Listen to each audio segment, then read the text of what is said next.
Vous marchez dans une ville américaine ordinaire, et à une trentaine de mètres sous vos pieds, il y a une autre ville.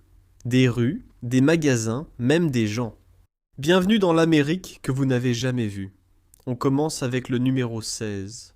Portland, dans l'Oregon, ne ressemble pas au Far West, mais au milieu des années 1800, c'était l'un des ports les plus dangereux du monde. Les marins de passage buvaient et disparaissaient. Les habitants murmuraient que des hommes drogués étaient clandestinement emmenés sous terre puis vendus à des capitaines de navires en quête d'équipage. Bien sûr, cela paraît dramatique, et beaucoup de ces histoires sont probablement des légendes urbaines. Mais les tunnels existent-ils vraiment? On les appelle les tunnels de Shanghai. À la fin du XIXe siècle, ils traversaient le centre historique de Portland, menant directement au quai. Ils étaient reliés au sous-sol des commerces locaux, ce qui facilitait le déplacement des marchandises. Ils servaient aussi de fumerie d'opium, de bars clandestins, et même de cellules de détention. Aujourd'hui, la plupart des tunnels sont fermés, mais certains bars du vieux quartier chinois y accèdent encore. Certains visiteurs disent qu'ils peuvent encore entendre des bruits métalliques résonner dans les galeries, des tuyaux, une imagination débordante, ou bien le passé inhumé de Portland. Mais toutes les villes souterraines n'ont pas commencé comme un secret. Certaines ont été créées lorsque la ville en surface a tout simplement disparu. Numéro 15. Seattle n'a jamais prévu d'avoir une ville souterraine. Un incendie l'a rendu ainsi. Le 6 juin 1889, un pot de colle s'est renversé dans un magasin de peinture.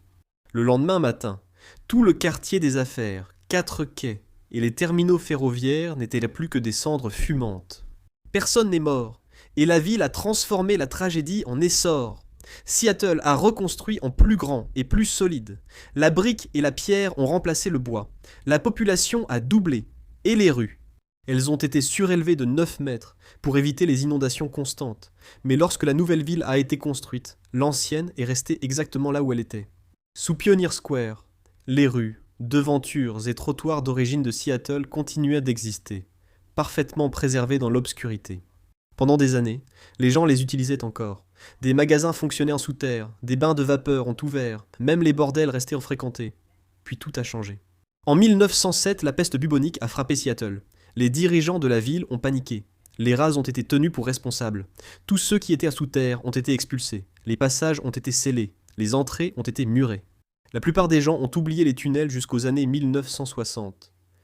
Le réaménagement urbain a révélé le monde souterrain, et la ville a tenté de le condamner, mais a échoué. Plus de 500 000 personnes ont signé une pétition pour le sauver. Des visites guidées souterraines permettent de découvrir aujourd'hui l'ancien Seattle, ses devantures fanées et ses rues fantomatiques. Seattle n'était cependant pas la seule ville obligée de se reconstruire sur elle-même. Numéro 14. Sacramento est l'opposé de Seattle. Elle n'a pas brûlé, elle s'est noyée. Durant l'hiver de 1861 à 1862, une pluie chaude a fait fondre la neige de la Sierra Madre. Toute cette eau est descendue en trombe et n'avait nulle part où aller, sauf à Sacramento. Puis cela s'est reproduit, encore et encore. En janvier, les inondations étaient si graves que le gouverneur a dû prendre une barque pour rejoindre son manoir et entrer par le 2e étage. Les gens se sont soudain rendus compte que Sacramento se trouvait sur une plaine inondable. Alors, au lieu de fuir, la ville s'est élevée. Au cours des 15 années suivantes, la ville a été surélevée de 3 à 6 mètres. Les bâtiments ont été soulevés, à l'aide de puissants vérins à vis. De nouvelles rues ont été créées, tandis que les anciennes sont restées, et forment aujourd'hui le sous-sol de Sacramento. Les anciennes caves ont été transformées en bars, salles de jeux et maisons de rendez-vous. Les affaires prospéraient jusqu'à ce que la ville évolue et laisse tout cela enfoui. Aujourd'hui, elles offrent un aperçu de la vie d'autrefois. À Sacramento, les gens ont fini par abandonner le sous-sol. Dans une autre ville, cela est devenu quelque chose dont ils ne pouvaient pas s'échapper. Numéro 13. Centralia, Pennsylvanie, a été construite sur le charbon. Et en mai 1962, elle a pris feu. Juste avant le Memorial Day, la ville a décidé de nettoyer sa décharge à l'ancienne, en la brûlant. Personne ne s'est rendu compte que la ville était construite au-dessus d'anciennes mines de charbon. Très vite, le feu a enflammé une veine de charbon et s'est transformé en brasier. Au début, il semblait que la ville maîtrisait l'incendie, puis de la fumée s'est échappée du sol. L'air est devenu toxique. Le monoxyde de carbone a envahi les sous-sols. Les gens ont commencé à partir, lentement au début. Certains habitants ont essayé de tenir bon. En 1983, un garçon de 12 ans a failli mourir après être tombé dans un gouffre rempli de gaz toxiques. Ce fut la fin. Le gouvernement fédéral est intervenu, a acheté la ville pour 42 millions de dollars et a condamné presque tous les bâtiments. Les habitants ont été évacués. Des batailles juridiques ont duré des décennies, tandis que le feu continuait de brûler sous les rues. Aujourd'hui, il ne reste plus que 5 personnes. Le code postal de la ville a été révoqué en 2002, et l'incendie devrait continuer à brûler pendant encore 250 ans. Si vous aimez ces explorations de cartes, abonnez-vous, car ma carrière est désormais totalement souterraine. Bref, tous les espaces souterrains ne sont pas des accidents. Certains sont construits délibérément pour rester hors de vue. Numéro 12. Quand la prohibition a frappé Los Angeles, la ville n'est pas devenue sobre. Elle est passée sous terre. Sous les rues de Los Angeles, des tunnels s'étendaient sur 18 km, reliant bars, sous-sols et speakeasy. Le jour, des endroits comme le Saloon King Eddie étaient de respectables commerces de piano. La nuit, c'était un lieu animé en plein cœur souterrain de la Cité des Anges. La prohibition a pris fin en 1933, mais les tunnels servaient encore aux célébrités. Hollywood était en plein essor, tout comme les caméras. Plusieurs lieux célèbres de Los Angeles utilisaient les tunnels pour permettre aux stars d'éviter les paparazzis. L'hôtel Cecil possédait un accès au Players Club, fréquenté par Howard Hughes et d'autres grandes célébrités. L'hôtel a fermé, et le tunnel est devenu une légende urbaine jusqu'en 2012. Des ouvriers effectuant des rénovations dans le bâtiment sont tombés sur le tunnel. Et maintenant, les choses commencent à devenir sérieuses. Numéro 11. Boston est synonyme de légende révolutionnaire. Donc, naturellement, il y a des rumeurs sur des tunnels sous la ville. Des soldats se déplaçant sous les pieds des Anglais. George Washington s'échappant sans être vu. Mais la plupart de ces histoires sont exagérées. Boston n'est pas faite pour les tunnels.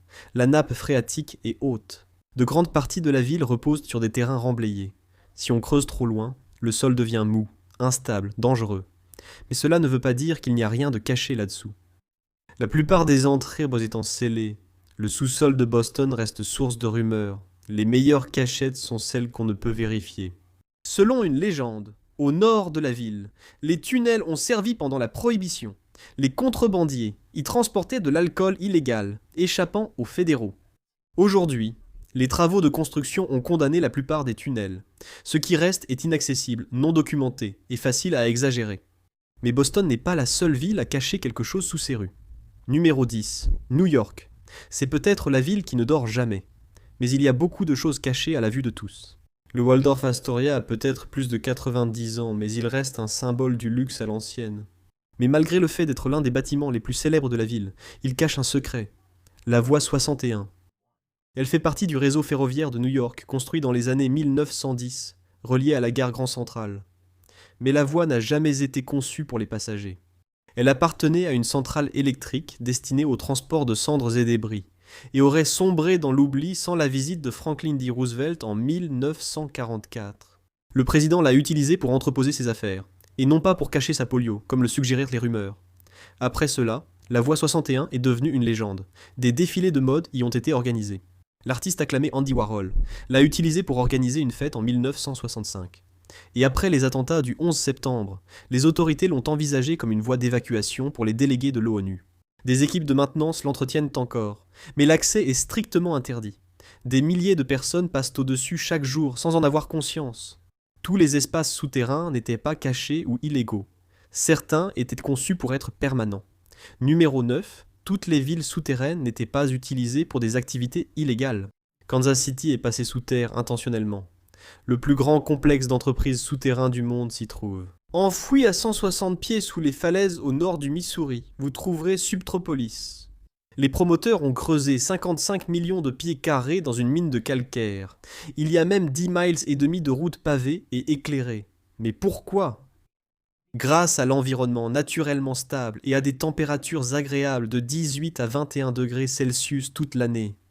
Pas de mauvais temps, pas de vagues de chaleur, pas de tornades.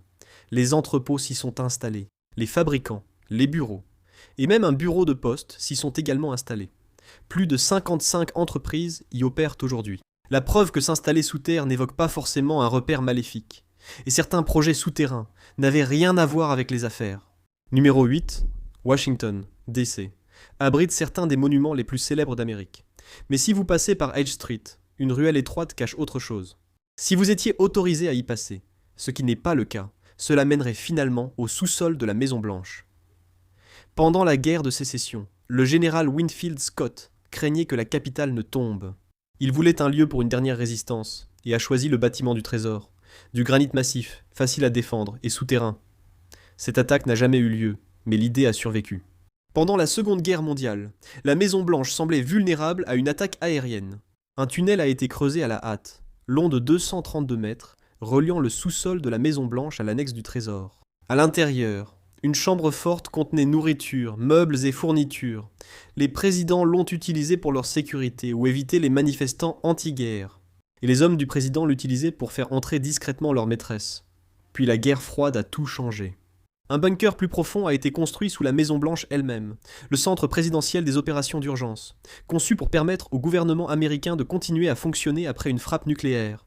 Et Washington n'en a pas fini. Numéro 7. Allez à 77 km à l'ouest de Washington, et vous arriverez à Blue Mont, en Virginie, et à la zone B. Officiellement, cela a commencé comme une station météorologique. C'est pourquoi on l'appelle Mount Wither. Aujourd'hui, il sert de centre pour la FEMA, mais le site cache un immense complexe souterrain sous la montagne. Portes blindées, réserves d'eau, alimentation de secours, hôpital, logement, même crématorium. L'installation fut préparée pendant la crise des missiles de Cuba. Mais il n'y a pas de tunnel confirmé reliant Mount Wither à Washington. Creuser près de 80 km en secret serait assez difficile. Cependant, les rumeurs n'ont jamais disparu. Mais les plans de la nation ne s'arrêtaient pas sous Washington même. Mount Wither était pour la continuité. Le suivant, c'était pour la guerre. Numéro 6. Dans les années 1950, les États-Unis ont dû faire face à une réalité brutale. Washington pourrait ne pas survivre à une attaque nucléaire. Ainsi, un second Pentagone a été creusé dans les montagnes Blue Ridge en Pennsylvanie. En 1953, le site R a été achevé, pour un coût équivalent à plusieurs milliards de dollars actuels. Il comprend des centrales, des réservoirs d'eau, des réserves, des salles de commandement et même un bar. Si le Pentagone était détruit, celui-ci prendrait le relais. Le vice-président Dick Cheney y a été évacué après les attentats du 11 septembre. Les tunnels sont si grands qu'ils peuvent contenir plusieurs bâtiments de 3 étages. Et les plans du gouvernement ne se sont pas arrêtés au Pentagone. Numéro 5. L'hôtel Greenbrier à White Sulphur Springs, en Virginie occidentale, est en activité depuis 1913. Parmi ses invités figurent 28 présidents, et il a accueilli d'importantes conférences internationales pendant la Seconde Guerre mondiale, et cela le rendait parfait. Durant la guerre froide, le Pentagone avait un plan de secours, contrairement au Congrès. Ainsi, en 1959, l'hôtel a lancé un nouveau projet de construction. Les clients ont vu des hébergements agrandis, et il a été surnommé l'aile Virginie occidentale. Mais autre chose se passait, quelque chose sous terre. Project Greek Island, un immense bunker construit directement en dessous. 12 pieds de large, 10 pieds de haut, 18 pouces d'épaisseur et 25 tonnes. Et ce n'est qu'une porte blindée. Il y en avait 3. Derrière elle, il y avait des installations pouvant accueillir confortablement les 535 membres du Congrès pendant au moins 60 jours. Ils pouvaient manger, dormir, faire de l'exercice et légiférer, tout cela sans que personne ne sache où ils se trouvaient. Le bunker est resté approvisionné pendant 30 ans, alors que les tensions de la guerre froide s'intensifiaient, mais personne ne l'a jamais utilisé. En 1992, une enquête du Washington Post a révélé l'existence du bunker. En quelques jours, il a été fermé. Devenu une attraction touristique, il accueille aujourd'hui un centre de données.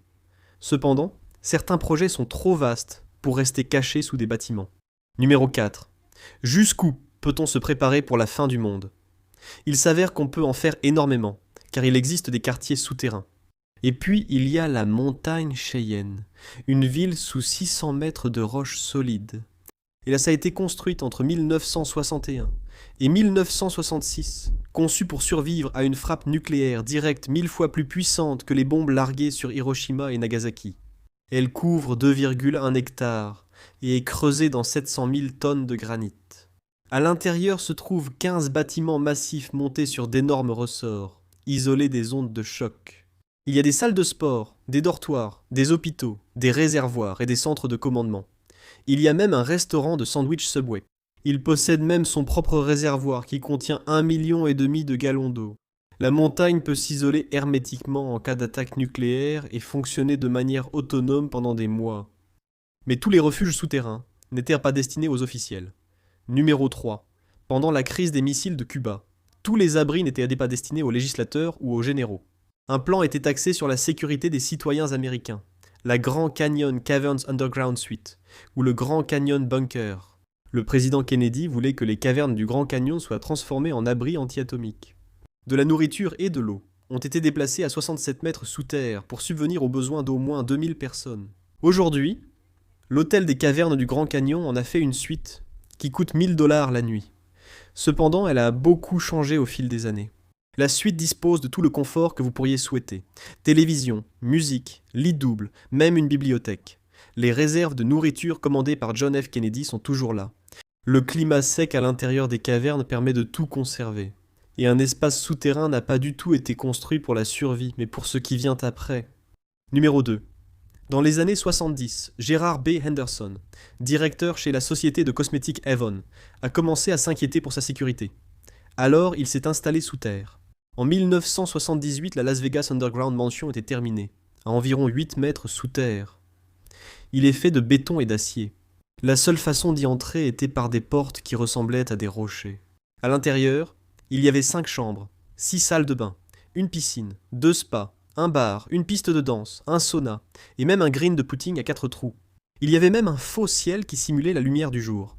Aujourd'hui, la cachette souterraine existe toujours, enfouie sous une autre maison. Ses propriétaires, la Stasis Foundation, l'ont achetée pour $1,150,000 en 2014. On dit qu'ils vont la transformer en musée. Et enfin, numéro 1, il y a un endroit souterrain, en Amérique, qui n'a pas été construit pour assurer la survie. Il a été construit pour préserver la mémoire. En 1940, le président de l'université Oglethorpe, Thornwell Jacobs, a eu une idée. La société d'aujourd'hui devrait préserver ses trésors, tout comme l'ont fait les anciens Égyptiens. Cachée au fond du bâtiment Phoebe Hearst de l'université, se trouve une crypte de la civilisation, longue de 6 mètres, large de 3 mètres, et haute de 3 mètres, creusée dans la roche solide, profondément sous le granit. Les pièces brèves sont hermétiques, renforcées et intactes. À l'intérieur se trouvent des objets du quotidien censés représenter la civilisation du début du XXe siècle. Des disques d'artichaut, un Donald Duck en plastique, des enregistrements vocaux de FDR et d'Hitler. La crypte est scellée jusqu'en 8113 censée représenter la même distance depuis l'époque de Jacob que celle qui nous sépare du tout premier calendrier. Preuve que, si les Américains creusent des tunnels pour se cacher, s'échapper et survivre, parfois ils creusent simplement pour qu'on se souvienne d'eux. Merci de m'avoir rejoint aujourd'hui. J'espère que la vidéo vous a plu. Pour voir plus de contenu similaire, abonnez-vous et activez les notifications, cela aide vraiment. Merci encore, et je vous retrouve la prochaine fois sur ma PAC. Nous sommes dans les années 1930, file d'attente pour le pain, tempête de poussière et désespoir dominent. Pourtant, dans les coins les plus pauvres de l'Amérique, la lumière apparaît, une véritable lumière, comme si les familles actionnaient un interrupteur et invoquaient le feu des dieux. Dehors, les machines rugissent en s'activant, mettant fin à ce genre de labeur éreintant, qui brise les dos depuis que l'homme marche debout. C'est comme vivre dans le futur. Le secret ? Quelque chose qui ressemble moins à un miracle qu'à de la paperasse, la Tennessee Valley Authority. Alors, qu'est-ce que c'était exactement ? La révolution industrielle et les États-Unis. C'était un mariage fait au paradis du capitalisme, un coup de foudre. En 1890, l'Amérique s'était transformée en la plus grande puissance économique du monde. Elle était alimentée par le pétrole, l'acier et une audace sans limite. Bien sûr, quelques personnes sont devenues riches, vraiment riches. Les autres, c'était surtout de la suie et des journées de 14 heures. Mais comme dans toute romance naissante, il y avait un troisième larron, l'Amérique rurale. La révolution industrielle n'a pas touché chaque recoin du pays de la même manière. Elle a jeté un coup d'œil à la campagne et a dit « peut-être plus tard », et aucun endroit ne l'a ressenti plus que la vallée du Tennessee. Et la voici. Elle couvre le bassin versant de la rivière Tennessee, serpentant du Kentucky à travers le Tennessee, l'Alabama, la Géorgie, les Carolines et jusqu'en Virginie. Ça semble idyllique, non ? Des rivières, des collines, tant d'eau. On croirait un paradis. Pourtant, dans le comté d'Union au Tennessee, seulement 1% des exploitants agricoles avaient l'eau courante chez eux. Dans toute la vallée, seulement 3 personnes sur 100 avaient l'électricité. Tous les autres regardaient l'électricité d'un œil méfiant, comme si c'était la version crypto des années 1930. Imaginez une détox technologique, mais avec encore moins d'infrastructures sanitaires. Dans une Amérique industrialisée, la vallée du Tennessee était laissée pour compte. Preuve que le mariage du pays était un peu toxique. Le Nord s'était industrialisé tôt. Le Sud attendait encore que la lune de miel commence. L'économie du Sud était déjà en chute libre bien avant le krach boursier. Et ce n'était pas seulement les prix du coton qui s'effondraient. On avait l'impression que Dieu était parti vers le Nord, laissant juste un mot de bonne chance sur le frigo. À Enterprise, en Alabama, il y a un monument, non pas dédié à un héros ou à une bataille, mais à un insecte, le charançon du coton. Cet insecte est arrivé du Mexique dans les années 1890 et a ravagé les champs de coton du Sud, détruisant des moyens de subsistance. Imaginez être tellement traumatisé collectivement que vous élevez une statue à votre ennemi. Mais même ici, la géographie avait laissé un dernier cadeau. La bénédiction est apparue à Muscle Shoals, en Alabama. C'est là que la rivière Tennessee descend de 140 pieds, en seulement 30 miles. Toute cette eau qui tombe signifiait une énergie énorme et inexploitée, un véritable trésor hydroélectrique naturel qui attendait simplement que quelqu'un le remarque. Je connais ce sentiment. Si vous aimez ces vidéos, n'oubliez pas de vous abonner parce qu'apparemment, la seule direction que prend ma vie, c'est le zoom avant. Bref, en 1916, le gouvernement fédéral a prêté attention. Il a acheté le site, construit le barrage Wilson et prévoyait d'alimenter une usine de nitrate pour les explosifs de la Première Guerre mondiale. Très patriotique. Petit problème ? La guerre s'est terminée plus tôt que prévu. Une carte de General Electric de 1921 n'a fait qu'enfoncer le clou. Les États étaient agrandis ou rétrécis en fonction du nombre de personnes ayant accès à l'électricité. Washington DC semblait avoir englouti la carte, 98% électrifiée et plutôt fier d'elle. La moyenne nationale ? 57%. Sur 108 millions d'Américains, 62 millions avaient l'électricité. Les autres vivaient en gros dans un filtre Instagram sépia. La guerre de sécession était finie depuis longtemps, mais la ligne Mason-Dixon persistait. Presque un siècle plus tard, les États-Unis ressemblaient étrangement à ce qu'ils étaient en 1830, juste avec de meilleurs chapeaux et de pires marchés boursiers. Le revenu du Sud tournait autour de 60% de la moyenne nationale. C'était la version de la Grande Dépression, du tout va bien. Le barrage. Wilson a ouvert, en 1925 coûtant 47 millions de dollars, soit environ 663 millions de dollars aujourd'hui. Aujourd'hui, c'est une bonne affaire. C'est le même prix qu'une boîte familiale d'œufs. En 2025, le Congrès a paniqué. C'était beaucoup d'argent, alors ils ont essayé de le vendre. Une série d'acheteurs est alors apparue. Henry Ford a proposé un bail de 99 ans pour construire une usine de nitrate. C'était le premier aperçu de la région sur ce à quoi l'industrie pouvait ressembler. Mais aucun des États du Sud n'a cherché à la conserver. Pas un seul. L'initiative est venue d'un sénateur du Nebraska. Le seul homme qui se souciait de l'économie locale vivait à 1300 km de là. Le sénateur George W. Norris a essayé 6 fois d'obtenir un soutien fédéral pour le développement dans la vallée du Tennessee. 6 fois. À ce stade, il ne proposait plus une politique. Il avait un goût pour le rejet. Dans les années folles, il était le bonhomme au mauvais parti. Washington était trop occupé à nager dans le champagne pour se soucier des gens qui nagèrent dans les eaux de crue. Puis il y a eu une sécheresse de 1925 à 1928. Les cultures ont péri, le bétail a péri de faim. En 1929, les Géorgiens blancs pauvres survivaient avec environ 200 $ par an, soit à peu près 3800 $ aujourd'hui. Et cela, c'était avant la Grande Dépression. Quand le krach est arrivé, il a détruit le peu de fondations qui restaient. Le coton est tombé à 5,600 la livre en 1931, le niveau le plus bas depuis des décennies. Toute l'économie du Sud s'est effondrée dans la terre qu'elle essayait de cultiver. L'Amérique a toujours été compliquée, d'un côté industrielle et ambitieuse, de l'autre encore tâtonnante dans l'obscurité, essayant de trouver l'interrupteur. La révolution industrielle a simplement rendu ces différences impossibles à ignorer. Mais le divorce n'était pas envisageable. Il devait que ça marche, comme un couple restant ensemble pour les enfants. Ce n'était pas nécessairement ainsi.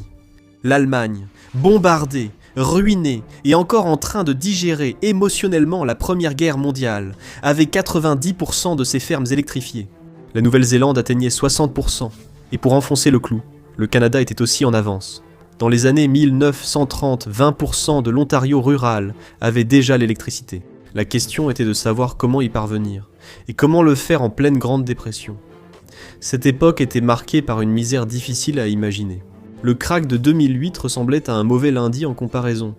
En 1933, le chômage atteignait presque 25%.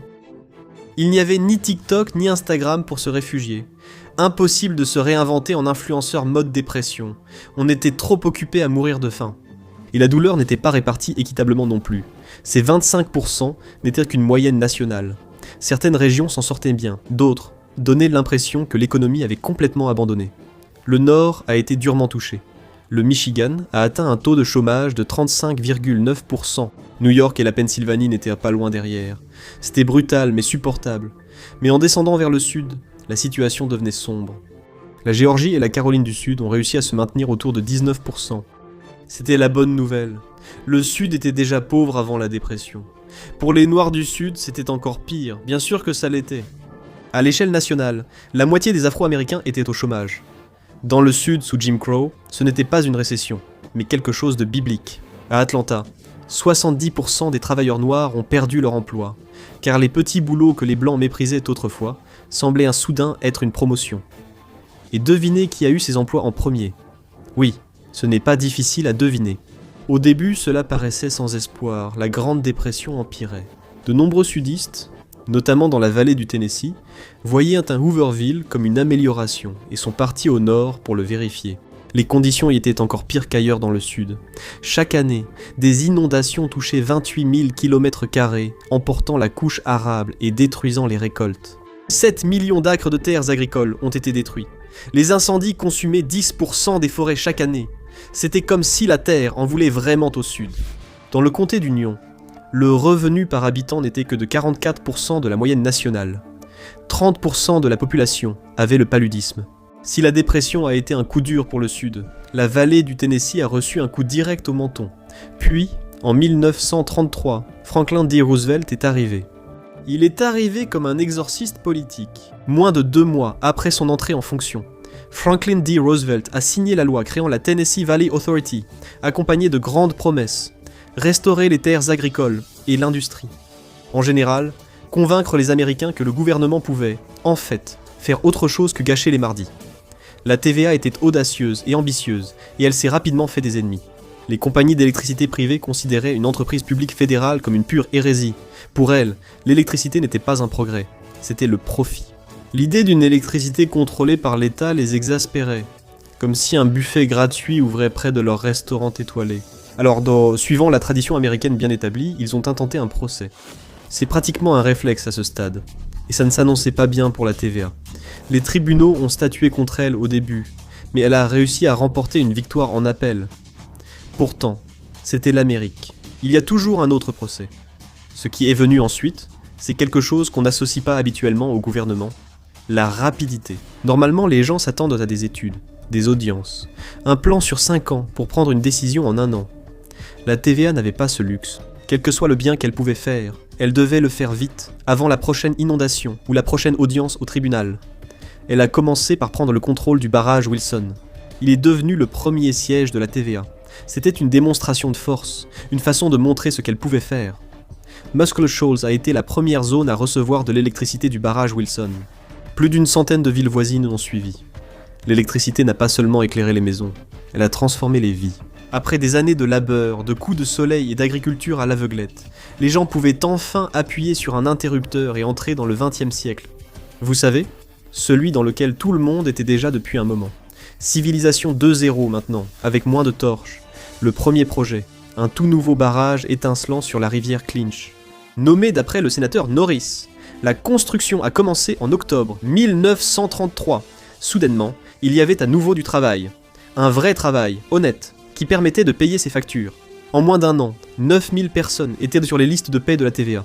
Et contrairement à la plupart des emplois de la Grande Dépression, ces travailleurs étaient organisés. Franklin Delano Roosevelt soutenait les syndicats, suivis par la TVA. Cependant, la TVA ne se limitait pas à l'héroïsme et à la gloire de l'hydroélectricité. Les habitants n'étaient pas satisfaits. Imaginez que le gouvernement arrive pour inonder votre ferme et déplacer votre maison. Difficile d'être reconnaissant quand votre véranda devient soudain une propriété au bord de l'eau. Mais il n'y avait aucune égalité des chances en matière d'emploi dans les années 1930, aucune. Et même si de nombreux Afro-Américains avaient quitté le parti de Lincoln pour voter Roosevelt, il n'était pas un héros des droits civiques. Pour faire adopter son New Deal, Franklin Delano Roosevelt dépendait des démocrates du Sud, d'où de grands compromis. Les travailleurs noirs avaient peu de chance. Quand elles étaient présentes, c'était avec un balai ou une pelle, jamais avec un plan d'architecte. Des femmes sur les chantiers. Non, cela n'arrivait pas. La Grande Dépression avait tout bouleversé, sauf les rôles de genre. Une femme portant un casque de chantier relevait presque de la science-fiction. Les préoccupations amérindiennes sont à peine mentionnées. Les réservoirs TVA ont englouti des sites funéraires. Le gouvernement a toutefois réinhumé les restes, avec de nouvelles pierres tombales. Un beau geste, étant donné que créer accidentellement un lac au-dessus de vos ancêtres n'était pas prévu dans la brochure. Le barrage Norris n'était pas bon marché. 32,3 millions de dollars dans les années 1930, soit environ 724 millions aujourd'hui. Cela a aussi coûté des vies humaines. 3000 familles et 5300 tombes déplacées. Le gouvernement appelait ça le progrès. Les gens engloutis sous l'eau avaient probablement d'autres mots. En 1935 seulement, une ferme américaine sur 10 avait l'électricité. Et avec 21% des Américains travaillant encore dans les fermes, ce n'était pas un problème marginal. Dès que vous quittiez la ville, vous ne laissiez pas seulement la vie moderne derrière vous, vous voyagiez dans le temps. En 1936, le barrage Norris était opérationnel, et ce n'était que le début. La même année, la Cour suprême a jugé la TVA constitutionnelle. Avec ce feu vert, l'agence a commencé à voir plus grand. 9 nouveaux barrages ont été approuvés, puis 16 ont été construits. Comme chacun sait, quand on commence à construire des barrages, on ne s'arrête plus. Il était temps que les lumières s'allument. Un autre projet du New Deal a rendu cela possible. L'administration de l'électrification rurale, la petite sœur de la TVA, qui est arrivée en retard, mais qui a quand même reçu les honneurs. Sa mission ? Étendre le modèle de Muscle Shoals à toute la vallée du Tennessee. Le barrage de Fontana est devenu le joyau de la couronne. Si Wilson et Norris étaient impressionnants, Fontana était un monstre. Le Godzilla des barrages, mais plus sympathique et moins radioactif. Avec ses 480 pieds, c'est toujours le plus haut barrage à l'est du Mississippi. Son réservoir, le lac Fontana, couvre plus de 10 000 acres, mais sous ses eaux pittoresques se cache un secret. Comme Norris avant lui, Fontana a eu ses gagnants et ses perdants. Le progrès s'accompagne toujours d'une liste de victimes. Plusieurs villes reposent sous le lac Fontana, toutes anéanties comme lors d'un déluge moderne, sans l'homme avec son arche. Pourtant, le barrage a rempli sa mission. Le Japon l'a remarqué. Dans les années 1930, des typhons ont frappé les côtes. Les fermes étaient sous l'eau, et le nord du Japon sombrait dans la famine. Un autre continent ? Même problème. Mère Nature était en tournée mondiale. Des ingénieurs japonais sont venus en Amérique pour étudier la TVA. En 1938, le Japon construisait 5 barrages hydroélectriques sur la rivière Kitakami. La région autrefois sujette aux catastrophes est devenue un centre de l'industrie de guerre japonaise. Cela n'a pas sauvé l'Empire. On ne peut pas battre une bombe atomique à coups de barrage, mais le moment choisi par la TVA a compté pour une autre raison. La Grande Dépression n'avait pas seulement brisé l'Amérique, elle avait frappé le monde entier. L'Allemagne, encore convalescente après la Première Guerre mondiale, a été parmi les plus durement touchées. Et 2 mois après l'entrée en fonction de Franklin D. Roosevelt, un tout autre type de dirigeant a actionné son propre levier. Adolf Hitler était lui aussi très axé sur les infrastructures. Il adorait l'autobahn et tout ce qui touchait à la guerre. Lorsque ces campagnes de Blitzkrieg ont commencé, il est devenu douloureusement évident à quel point les États-Unis étaient à la traîne. L'Amérique avait l'optimisme, Adolf avait des chars, mais il y avait une arme secrète. L'électricité bon marché de la TVA a transformé une région pauvre et reculée en une machine de guerre. L'électricité est devenue un grand multiplicateur. Des usines ont surgi du jour au lendemain, bruyantes, chaudes, et sans doute en infraction avec plusieurs lois sur la sécurité. Soudainement, les habitants de la vallée du Tennessee faisaient partie de l'arsenal de la démocratie. Ils forgèrent de l'acier pour les navires, les obus et les armes. L'aluminium pour les avions sortait des chaînes de montage par camions entiers. Les avions étaient construits avec l'aluminium de la vallée du Tennessee. 60% du phosphore élémentaire dans les munitions américaines provenait d'ici.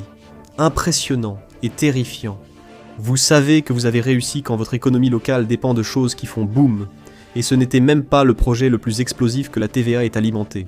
Littéralement, il y avait tellement d'énergie que la vallée du Tennessee est devenue l'endroit idéal pour le projet le plus secret de la Seconde Guerre mondiale. Quand vous essayez de construire une arme qui pourrait mettre fin à la civilisation, vous voulez une tension stable. Le 19 septembre 1942, un général peu connu a pris sa première grande décision. Leslie Groves a choisi un coin tranquille dans le Tennessee. C'était isolé, rural, et à peu près aussi discret qu'on peut l'être sans se cacher dans un champ de maïs.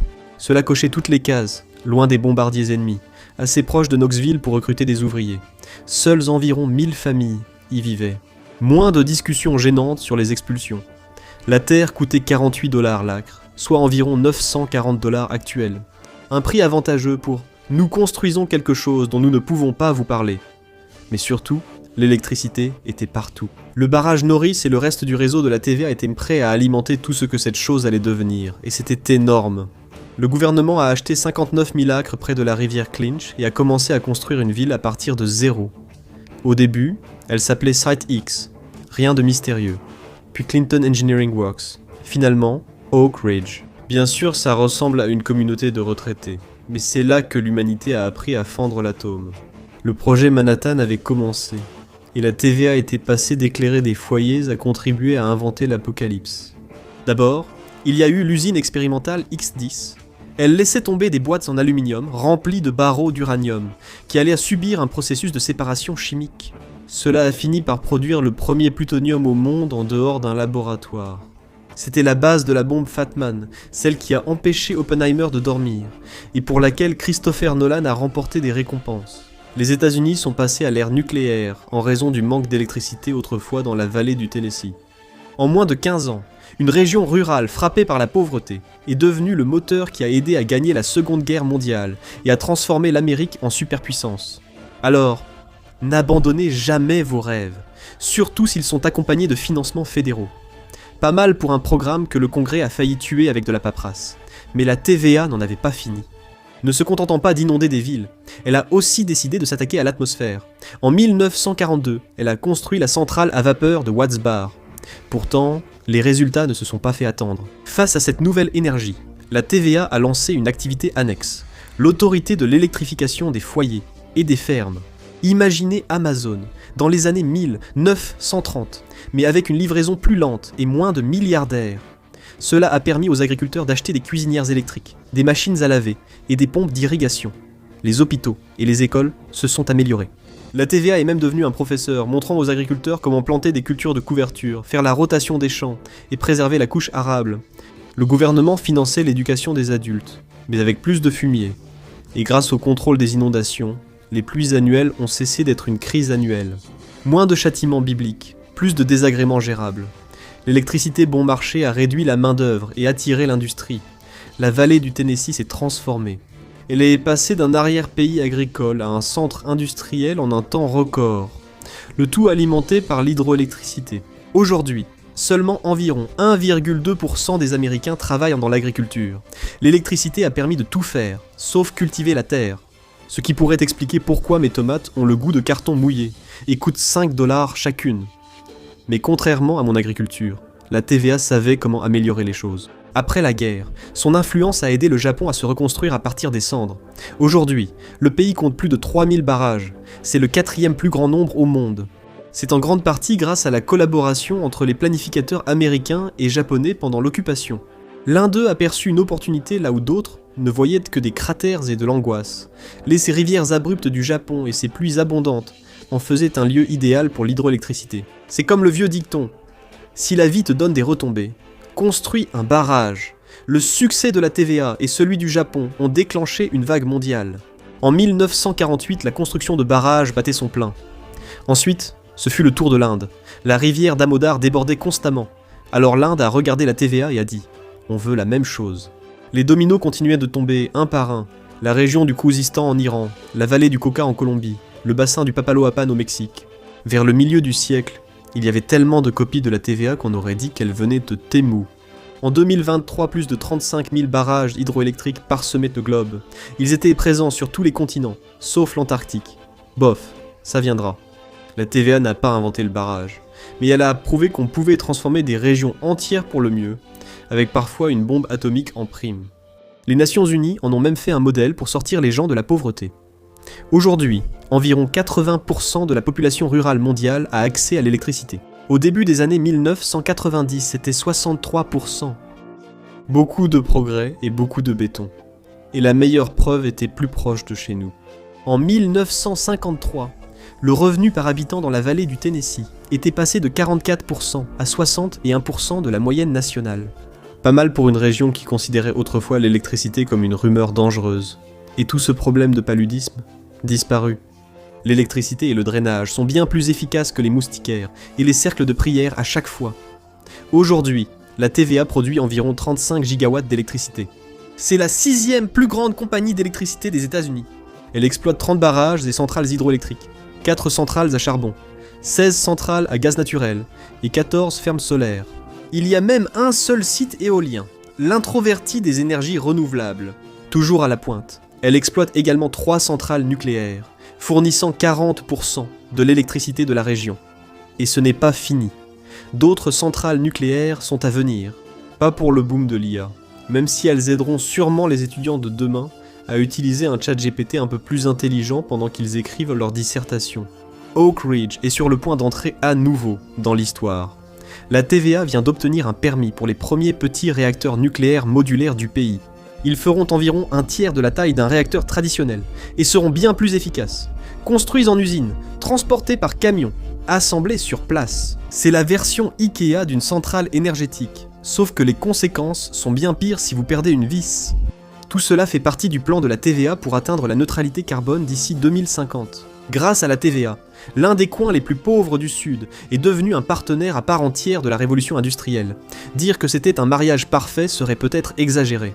Le paradis n'est pas vraiment enthousiaste à l'idée d'inventer des bombes atomiques, mais ça a marché. À bien des égards, c'était le projet d'infrastructure le plus réussi de l'histoire des États-Unis, peut-être même du monde. Le méga-projet qui a alimenté une région, remodelé une nation, et par accident, contribué à inventer l'apocalypse. Donc, une victoire pour tout le monde. Merci de m'avoir rejoint aujourd'hui. J'espère que la vidéo vous a plu. Pour voir plus de contenu similaire, abonnez-vous et activez les notifications. Cela change vraiment les choses. Merci encore, et je vous retrouve la prochaine fois sur MapPack. Les États-Unis sont peut-être le 3e pays le plus peuplé du monde, mais ses 340 millions d'habitants sont exigeants. 2 tiers restent à l'est du Mississippi. Près d'un tiers s'entasse dans les comtés côtiers, et presque la moitié de la vie rurale se trouve dans le sud. Les Grandes Plaines, presque une ville fantôme. Alors, quel est le souci ? Aujourd'hui dans MapPack, découvrons pourquoi personne ne vit au centre des États-Unis. Si ces masterclass vous intéressent, abonnez-vous. Sinon je vais finir par aborder des inconnus pour parler géographie. Pour expliquer tous ces déserts de population au centre de l'Amérique, il faut commencer par les bases, une carte montrant où se trouve réellement l'eau, ou dans la majeure partie des Grandes Plaines, où elle n'est pas. Certaines régions du Wyoming et des Grandes Plaines de l'Ouest reçoivent moins de 10 pouces, soit 25 cm, de pluie par an, soit plus sec que le pain de viande de votre belle-mère. La situation s'améliore vers l'Est, mais seule l'extrémité orientale des plaines reçoit plus de 30 pouces, soit 76 cm, de pluie. Pendant ce temps, à l'est du Mississippi et dans le nord-ouest du Pacifique, l'eau est partout. Des rivières comme le Missouri, l'Arkansas, la Canadienne, la Rouge, la Pecos et la Brazos traversent les Grandes Plaines depuis les Rocheuses, mais elles agissent plus comme des employés à temps partiel que comme des sources fiables. Elles dépendent de la couverture neigeuse, et celle-ci varie d'une année à l'autre. Les Grandes Plaines, considérez-les comme un immense déshydrateur à ciel ouvert. Au nord, la Terre perd environ 74 cm, soit 29 pouces d'eau par an.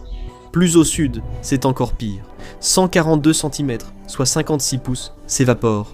C'est comme laisser couler une douche sans arrêt pendant des semaines, juste pour la voir disparaître. Et si vous cherchez des lacs, oubliez ça. À part quelques ruisseaux ou étangs, il n'y a pas grand-chose, et cela pourrait disparaître complètement en période de sécheresse. Les Amérindiens suivaient les points d'eau qui se raréfiaient et campaient où ils le pouvaient. Plus tard, les colons ont essayé de tromper la nature avec des barrages et de l'irrigation.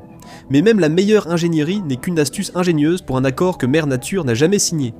Il n'y a pas moyen d'y échapper. Le centre des États-Unis n'est pas fait pour de grands centres de population, et pas seulement parce que l'eau de surface y est rare. La nature a caché une seconde réserve d'eau abondante qu'on ne peut pas voir depuis l'espace. Mais avant d'aborder ce sujet, jetons un œil à une carte récente des migrations. Devine dans quels états les gens se précipitent ? Non, ce n'est pas le Texas. Le Montana et l'Idaho comptent parmi les états qui connaissent la croissance la plus rapide du pays. En avril 2024, leur population était en plein essor, avec une augmentation de 3,6% dans le Montana et de 5,4% dans l'Idaho. La raison la plus évidente, c'est le logement moins cher, du moins jusqu'à ce que tout le monde ait la même idée. Aujourd'hui, le prix médian d'une maison dans le Montana est de 378 000 $ et celui de l'Idaho est de 485 000 $. Bien sûr, c'est encore une bonne affaire comparée aux 833 000 $ en Californie, hein, mais c'est en fait plus cher qu'au Texas, à 338 000 $, et qu'en Floride, à 412 000 $. Les États situés en plein centre du pays offrent beaucoup plus de répit à ceux qui essaient d'échapper au prix exorbitant de l'immobilier. Ce sont parmi les maisons les moins chères du pays. Le Dakota du Sud est le plus cher du groupe, à 320 000 $, mais les autres restent tous en dessous de 300 000 $. Le prix médian d'une maison en Oklahoma est de 244 000 $, faisant de cet État le troisième moins cher du pays. Cependant, des maisons abordables n'impliquent pas forcément une forte croissance démographique. En 2024, l'Oklahoma ne connaissait qu'une croissance de 0,7%. Le Dakota du Sud a connu une croissance de 2,6%, alors que le Dakota du Nord n'a gagné que 7 500 habitants. Ce n'est pas vraiment ce qu'on appellerait une ruée. Le Kansas a réussi à gagner 19 000 habitants, le Nebraska environ 17 600, pour une croissance modeste de 0,8%. Abordable ? Oui. Populaire ? Pas vraiment. Les maisons moins chères sont monnaie courante là-bas. Mais sans grande ville, sans emplois stables et sans véritable service, la plupart des gens ne restent pas. L'État paraît prometteur, mais peut-il vraiment relancer la croissance démographique dans le centre vide de l'Amérique ? Ou n'est-ce qu'une exception dans une prairie tranquille ? L'État du Mont Rushmore s'en sort mieux que ses voisins, mais pas pour la raison à laquelle vous pourriez penser. Si vous pensez au gaz de schiste, vous êtes un État trop au nord. Ce boom appartient au Dakota du Nord. Au lieu de cela, le Dakota du Sud profite de la région métropolitaine de Sioux Falls, qui compte un tiers de la population de l'État, soit environ 308 000 habitants. Les agents immobiliers affirment que les nouveaux arrivants recherchent non seulement des maisons abordables, mais aussi de bonnes écoles, des routes correctes, et une ville à l'intersection des autoroutes, 29 et 90. Sioux Falls est devenue la ville à la croissance la plus rapide du Midwest. Selon l'Institut Dakota, les changements liés à la pandémie, les réaffectations militaires et le secteur énergétique instable des États voisins ont tous contribué à cette croissance. Jusqu'ici, tout va bien. Contrairement au Dakota du Nord, qui a lié sa croissance à l'essor du gaz de schiste, le Dakota du Sud ne semble pas avoir besoin d'une seule industrie pour continuer à attirer des gens. Mais ne vous y trompez pas. Même Sioux Falls ne deviendra pas une ville de premier plan aux États-Unis de sitôt. Si les tendances actuelles se maintiennent, la région métropolitaine n'atteindra qu'environ 438 000 habitants d'ici 2060. C'est moins que ce que Staten Island compte aujourd'hui. Et ça, c'est loin d'être sûr. Beaucoup de choses jouent contre cette possibilité. Il y a beaucoup d'obstacles. Pour commencer, la météo ici n'est pas vraiment un argument de vente. Les températures maximales et minimales de la région sont à peu près ce à quoi on peut s'attendre dans un climat tempéré. Été chaud, hiver froid. Et ça se répète. Le Dakota du Sud connaît en fait plus de températures glaciales en hiver que New York, même si ses étés sont à peu près similaires. Et dans toute la plaine, ce schéma ne change pas beaucoup. En résumé, le climat ici manque d'attrait pour attirer ou retenir les gens.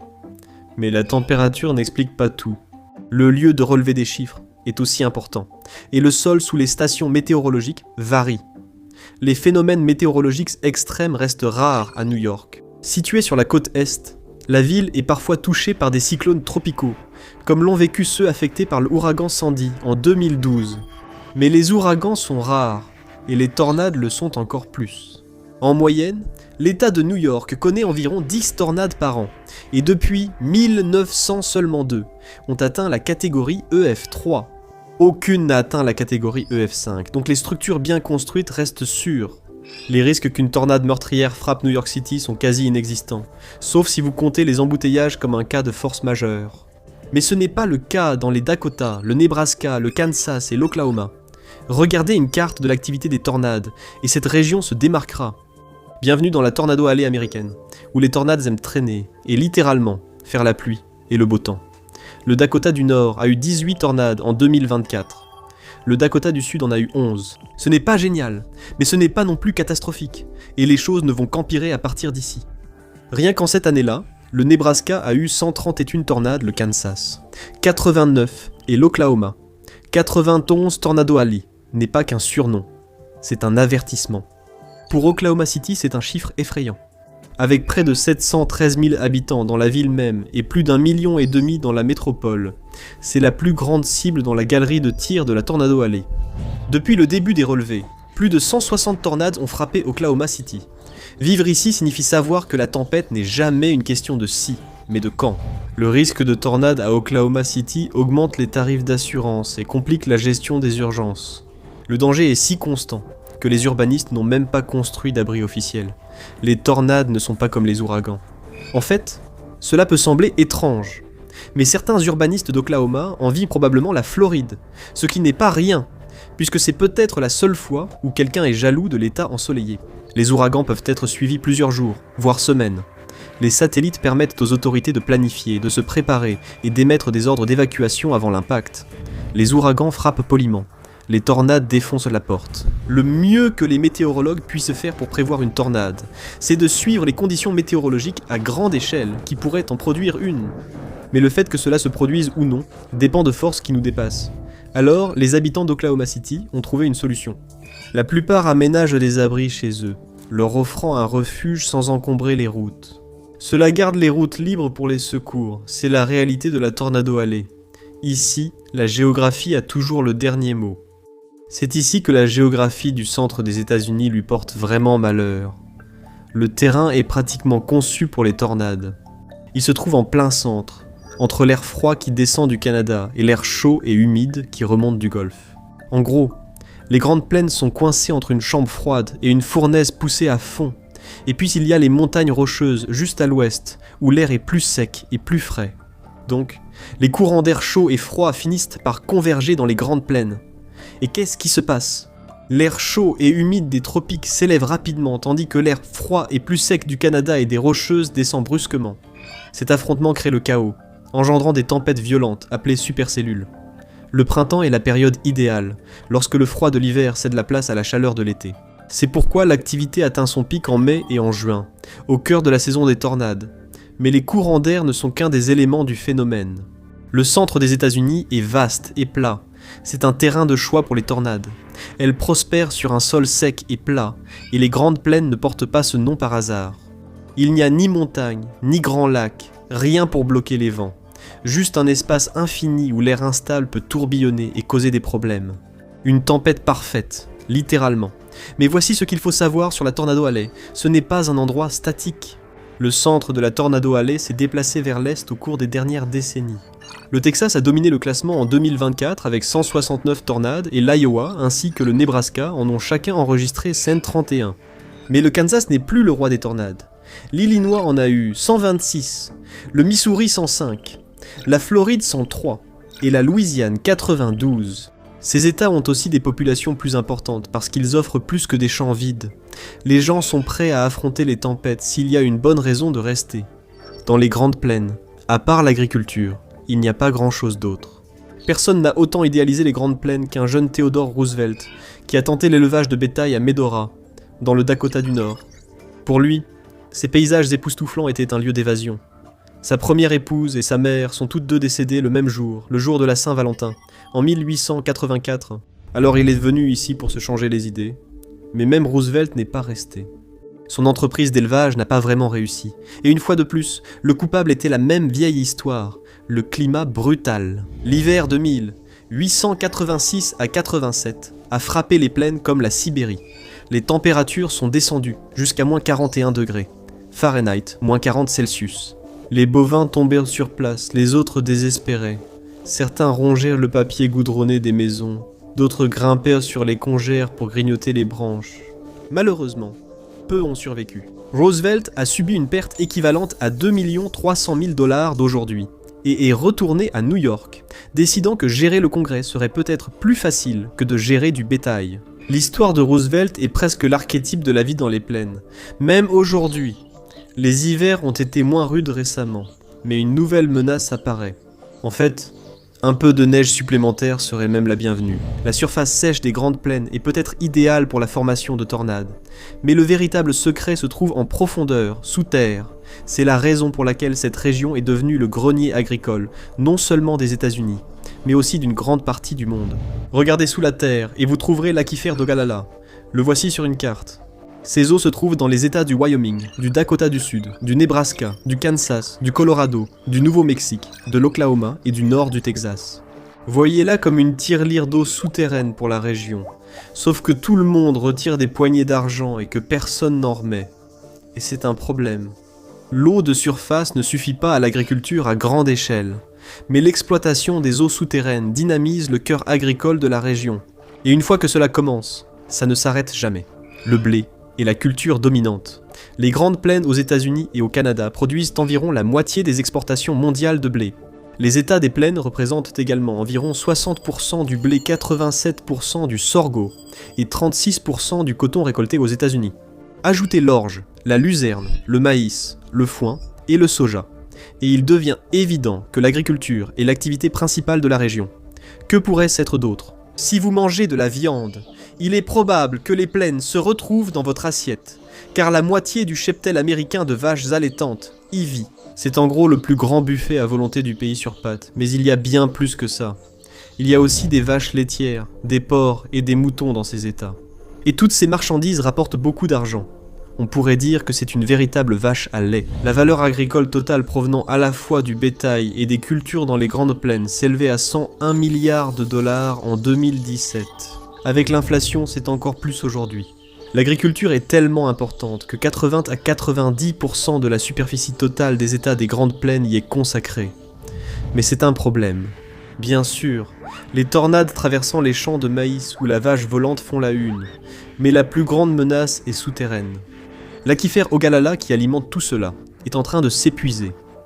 Les roches qui composent l'aquifère Ogallala ont commencé à se former il y a entre 10 et 12 millions d'années. L'eau n'est pas aussi ancienne, mais elle est tout de même bien plus vieille que toi, moi ou la civilisation humaine. C'est de l'eau fossile, présente, car nous sommes toujours, techniquement, dans l'ère glaciaire du Quaternaire ou du Pléistocène. Nous vivons simplement dans une période plus chaude, un interglaciaire. Aujourd'hui, les glaciers se trouvent bien au nord, au-dessus du cercle arctique, mais il y a 20 000 ans, la calotte glaciaire laurentidienne s'étendait jusqu'au Dakota. La glace était aussi haute que des montagnes, mais lorsqu'elle a fondu, elle a laissé quelque chose d'utile. Toute cette eau sous les grandes plaines dont nous avons besoin, pour notre alimentation. La calotte glaciaire laurentidienne n'était pas la seule non plus. Ce cycle de périodes glaciaires et interglaciaires s'est répété pendant près de 2,6 millions d'années. Des millions d'années de cycles glaciaires ont laissé environ 3000 milliards de gallons d'eau, répartis sur 174 000 miles carrés, soit 460 et 1000 km². Pour mettre cela en perspective, l'Ogallala contient assez d'eau pour recouvrir tout l'état du Texas d'un pied d'eau. Pas étonnant que certains l'appellent un océan souterrain. Il fournit 30% de l'eau souterraine utilisée pour l'irrigation aux États-Unis et produit chaque année pour au moins 35 milliards de dollars de récolte. Mais ce n'est pas d'où vous partez qui compte, c'est où vous allez. Et la nappe phréatique va dans la mauvaise direction. Rapidement, sortez cette carte des précipitations à travers les États-Unis. Maintenant, comparez-la avec cette carte de la NOAA montrant les taux d'épuisement de la nappe phréatique d'Ogallala. C'est assez similaire, non ? Dans certaines parties des Grandes Plaines, comme l'ouest du Kansas et le nord du Texas, la nappe phréatique a baissé de plus de 46 mètres, soit 150 pieds, depuis le début de l'agriculture à grande échelle. Mais les gens ici n'ont pas vraiment le choix. Les précipitations ne suffisent tout simplement pas. Comme le Kansas et le nord du Texas n'étaient pas sous les calottes glaciaires, il y a moins d'eau souterraine, expliquant l'épuisement plus rapide. C'est un problème fréquent. Les premiers agriculteurs pensaient la nappe phréatique inépuisable, mais ce n'est pas le cas. Elle se recharge grâce à la pluie et au ruissellement, mais très lentement, moins de 0,04 pouces, soit 1 mm par an, dans certaines régions du Texas, et au mieux, environ 6 pouces, soit 15 cm, dans le centre-sud du Kansas. Les scientifiques disent qu'il faudra au moins 6000 ans pour que les processus naturels reconstituent l'eau qui a été perdue en moins de 150 ans. C'est 1000 ans de plus que l'écart entre nous et les premiers pharaons d'Égypte. Sauf découverte de la fontaine de Jouvence, les habitants des Grandes Plaines n'ont pas autant de temps. Environ 30% des puits de la nappe phréatique sont déjà à sec, et dans 50 ans, il ne restera qu'environ 30% de l'eau. C'est une cruelle ironie. L'agriculture a rendu la vie possible dans les plaines. Mais la même industrie qui a attiré les gens ici menace maintenant de la faire disparaître. Et bien sûr, l'oncle Sam joue aussi son rôle. Le gouvernement subventionne les mêmes pratiques qui épuisent la nappe phréatique. Et quand on donne de l'argent pour encourager une pratique, les gens ne s'arrêtent généralement pas. Ils redoublent d'efforts.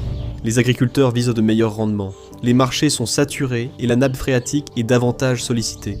Ne vous y trompez pas, les habitants voient peu d'avantages à l'augmentation de la production permise par ces subventions. Des chercheurs ont examiné les données de 234 comtés des Grandes Plaines entre 1980 et 2010 et ont constaté que des rendements agricoles plus élevés n'amélioraient pas la qualité de vie.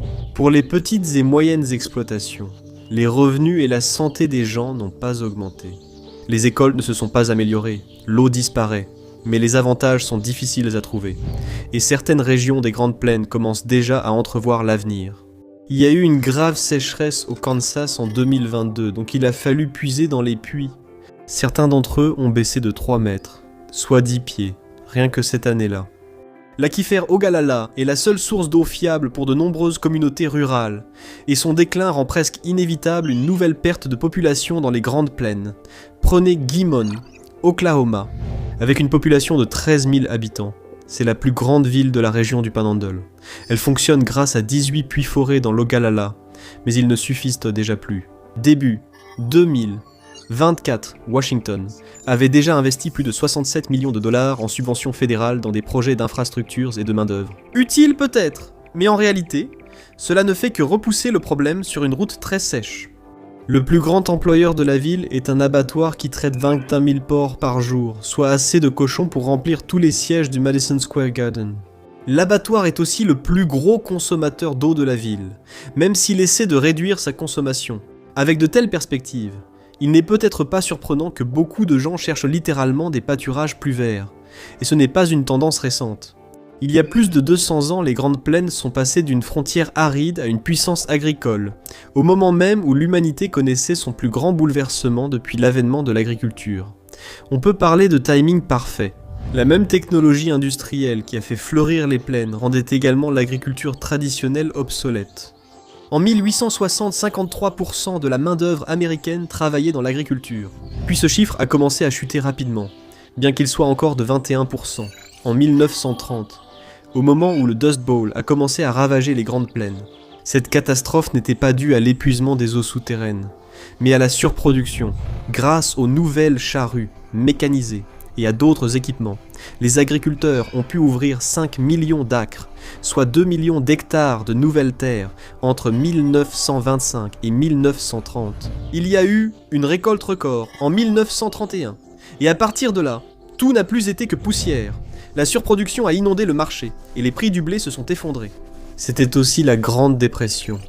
Même à bas prix, les gens ne pouvaient pas en acheter beaucoup. Les agriculteurs n'ont obtenu qu'une couche arable très appauvrie et des poches vides. En 1932, alors qu'il tombait encore moins de pluie que d'habitude, la terre était sujette à la sécheresse. Les tempêtes de poussière ont commencé. Et au moins 2,5 millions de personnes ont fui le Nebraska, le Kansas, l'Oklahoma, le nord du Texas, l'est du Colorado et le Nouveau-Mexique. L'Oklahoma à lui seul a perdu 440 000 personnes des réfugiés, non seulement à cause de la nature, mais aussi à cause des pratiques agricoles qui avaient transformé les plaines en un piège qu'ils avaient eux-mêmes créé. Ces personnes ont pu fuir car elles n'avaient plus à travailler à la ferme. Des emplois existaient déjà dans d'autres secteurs grâce à la révolution industrielle. Heureusement, le Dust Bowl a pris fin, mais la population agricole ne s'est jamais rétablie. En 2023 seulement, 1,57% de la population américaine travaillait dans les secteurs de l'agriculture, de la sylviculture et de la pêche. 19,34% travaillaient dans le secteur industriel et 79,09% dans le secteur des services. Cela ne va pas changer de sitôt. À la fin des années 2080, 80% des comtés étaient déjà en train de grisonner. Regardez une carte plus récente. Les États du Nord, comme le Nebraska et les Dakotas, sont parsemés de comtés où l'âge médian est élevé. Ici, il n'y a pas que la nappe phréatique qui s'assèche, la démographie aussi. Alors, où vont les plus jeunes ? La réponse, c'est vers les régions métropolitaines plus grandes. Regardez simplement la Floride sur la carte. L'État est peut-être un lieu de retraite populaire, mais le sud de la Floride, la région métropolitaine de Miami, a une population nettement plus jeune que le reste de l'État. C'est la même chose dans la région de Jacksonville, au nord de la Floride. En gros, les gens font simplement ce qu'ils ont toujours fait. Quitter la campagne pour la ville dès qu'ils le peuvent. Et grâce à la technologie industrielle moderne, beaucoup plus de gens peuvent le faire. Aussi tard qu'en 1960, 30% de la 30%. Il a fallu 28 ans jusqu'en 1988 pour que cette part ne baisse que de 5%. Mais les choses s'accélèrent. La baisse suivante de 5% s'est produite en 17 ans jusqu'en 2005. En 2023 seulement, 16,7% de la population vivait en zone rurale. Même une pandémie n'a pas freiné cette tendance. Et c'est une mauvaise nouvelle pour les grandes plaines. Avec une telle incertitude sur l'eau, la région ne peut pas soutenir de grandes villes, là où la majorité veut vivre. Une autre carte le prouve. Regardez où se trouvent toutes les grandes équipes sportives américaines. Vous remarquez quelque chose? Il n'y a pas d'équipe dans le Nebraska ou les Dakotas. Kansas City, Kansas, peut se vanter d'avoir le Sporting Kansas City en MLS et Oklahoma City a le Thunder en NBA. Mais au nord du Texas, le centre des États-Unis est pratiquement une zone morte pour le sport. Il n'y a même pas eu de match de baseball de la Ligue majeure joué dans l'État de l'Iowa avant 2021. La Ligue n'y est pas retournée depuis 2022. Donc oui, Kansas City, Missouri, pas Kansas, présente un risque de tornade plus élevé, mais au moins les habitants ont les Royals et les Chiefs, qui ont remporté 3 Super Bowls en 5 ans. Mais ce n'est pas seulement l'absence d'équipes sportives. Les équipes vont là où sont les gens. Leur absence montre simplement le manque d'autres opportunités. Si l'on va loin vers l'est, jusqu'à New York, on a un point de comparaison pour la région. New York est en tête du pays pour l'émigration, perdant 326 000 personnes en 4 ans.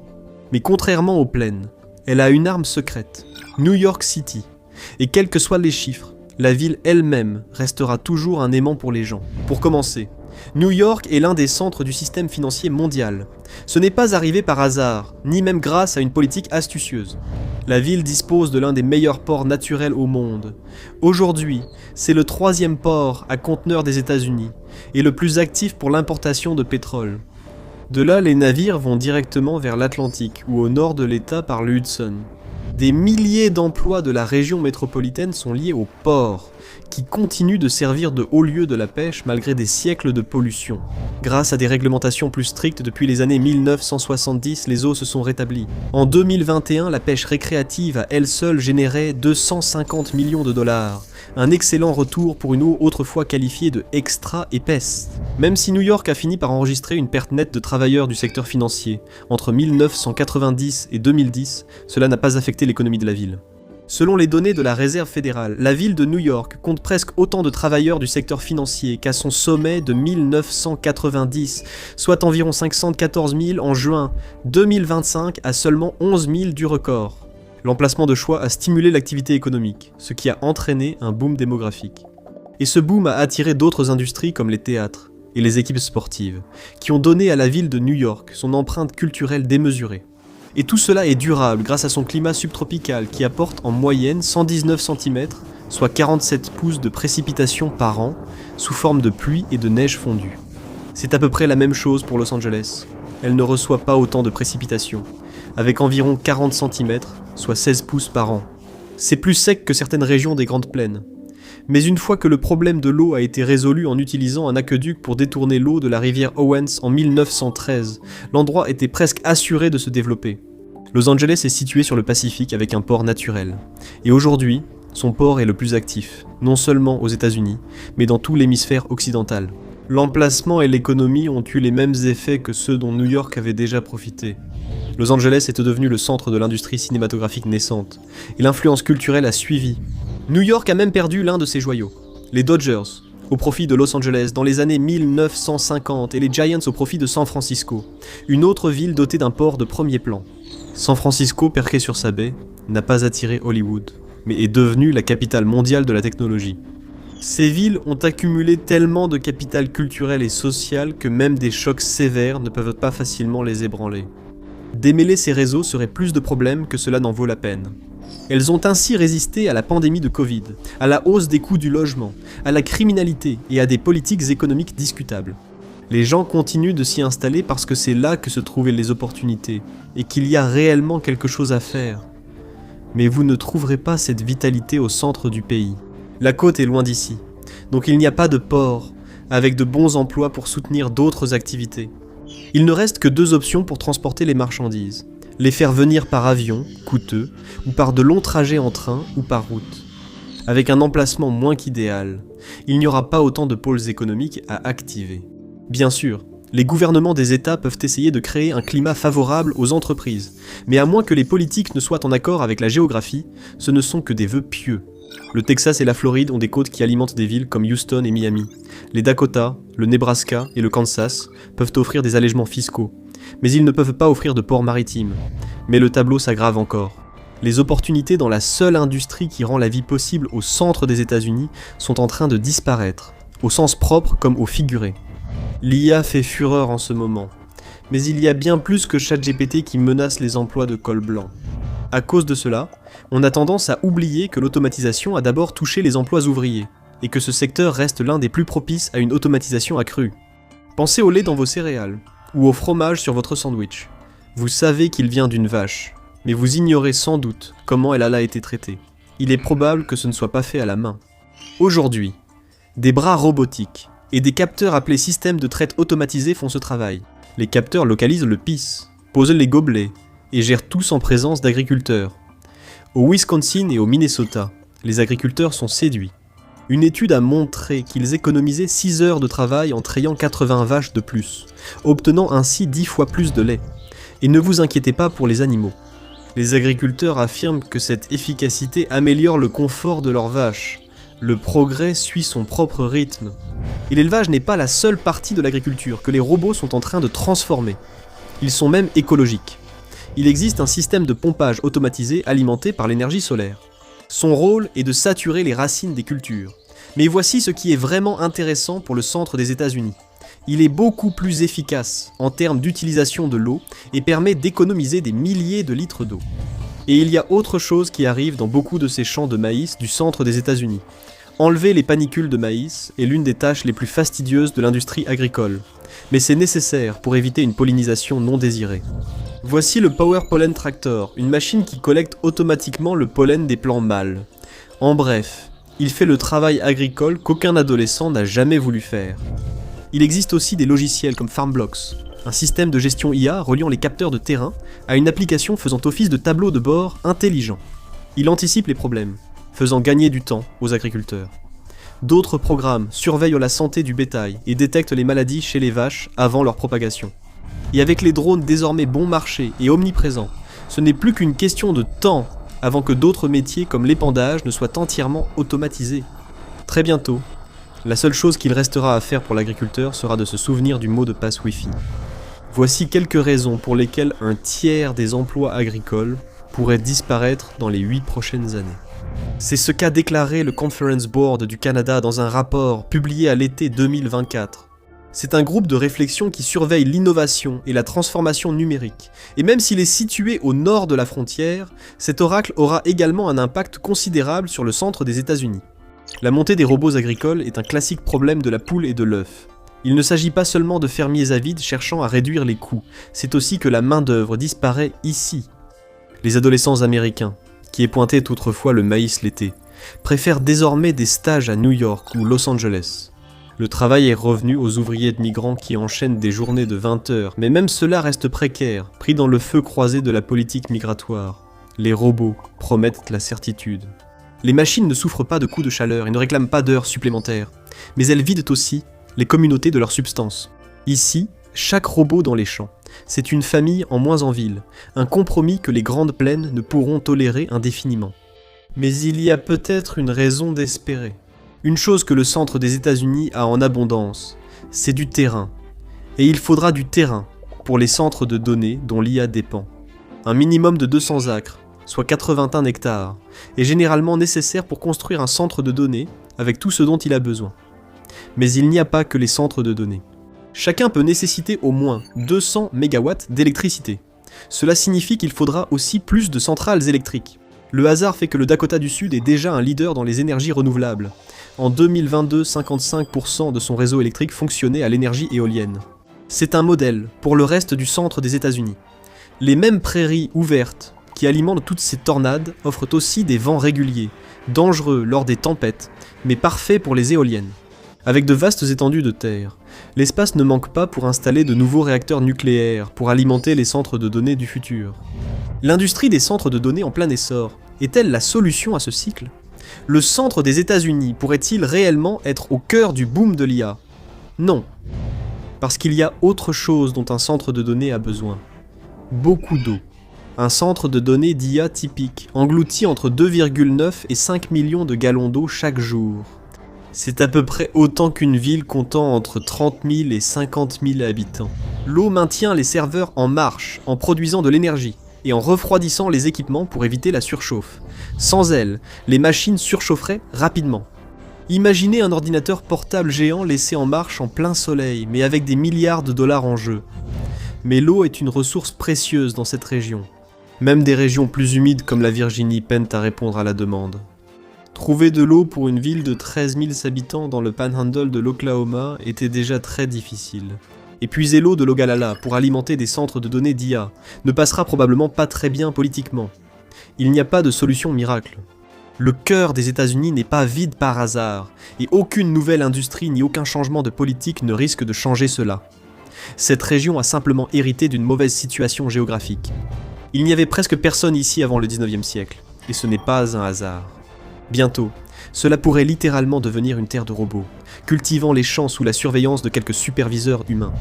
Tous les autres seront entassés sur les côtes animées et dans leurs banlieues, car c'est là que se trouveront toujours les gens et les emplois.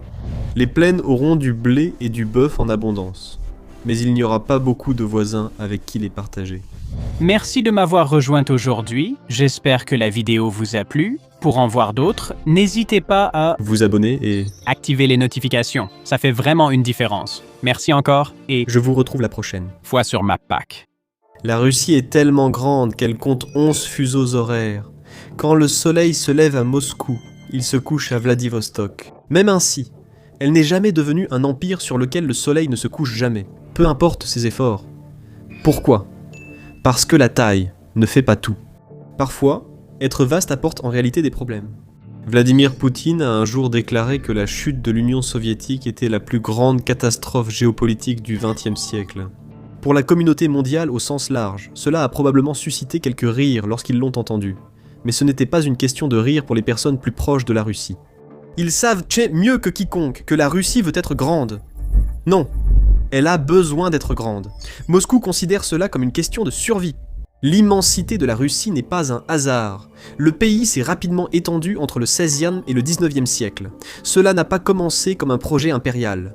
C'était plutôt un acte de désespoir, une réaction aux fantômes du passé. Les Mongols et les Tatars ont autrefois gouverné la Russie d'une main de fer. Les Russes, marqués par ces invasions médiévales, ont cherché à obtenir des frontières naturelles pour les éviter à l'avenir. Malheureusement, des frontières facilement défendables sont très difficiles à trouver dans cette partie du monde.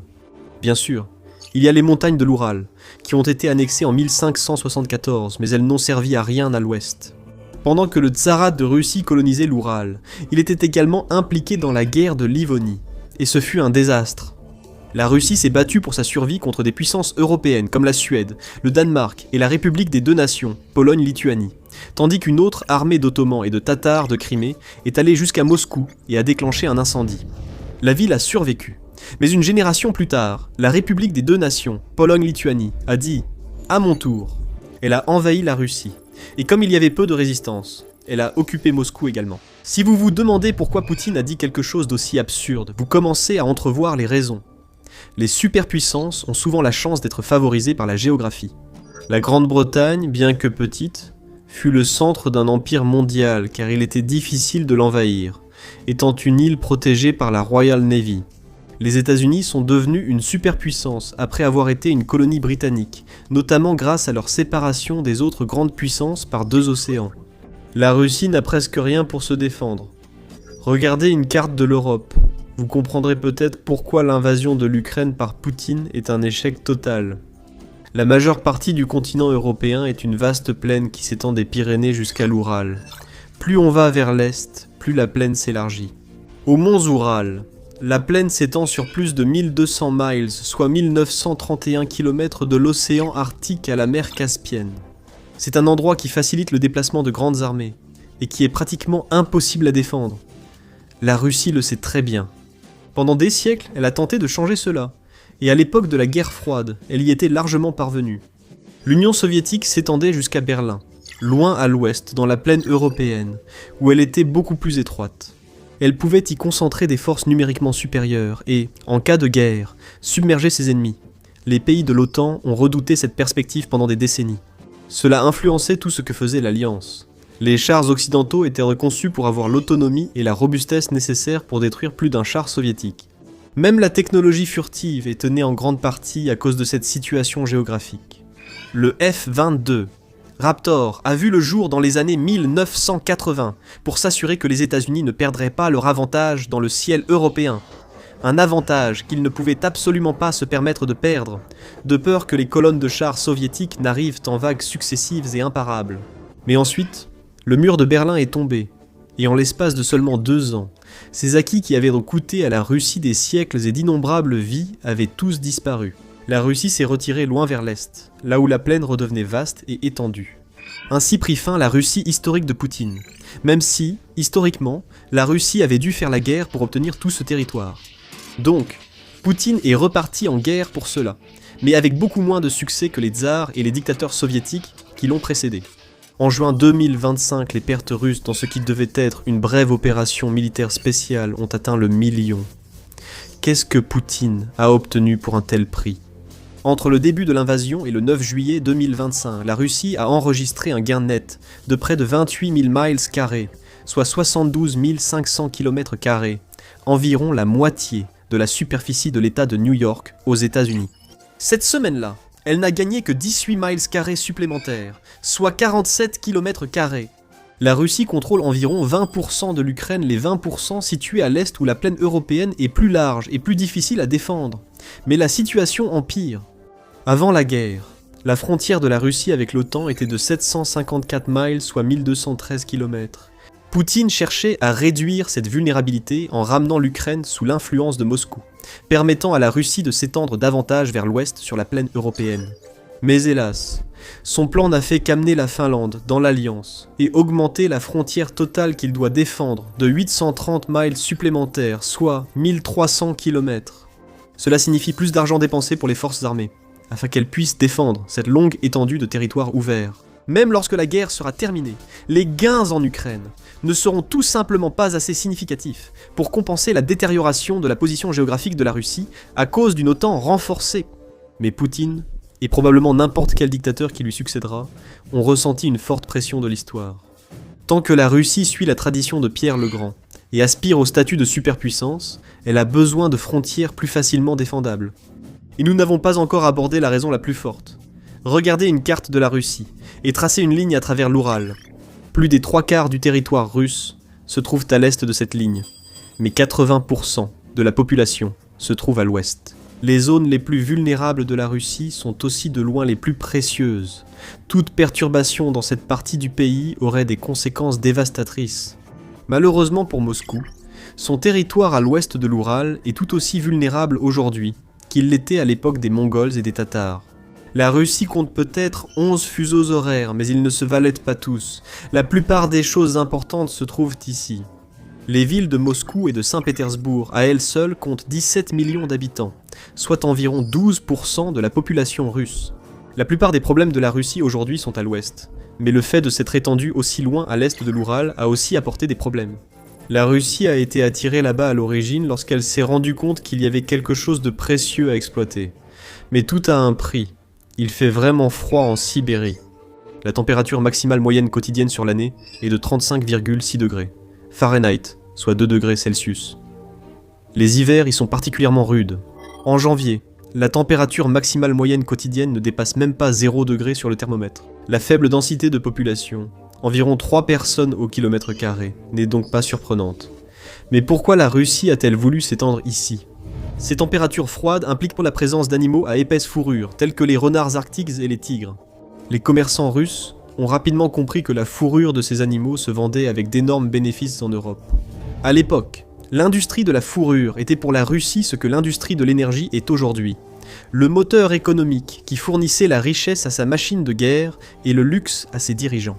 Ainsi, les commerçants russes ont franchi l'Oural, suivis rapidement par les armées.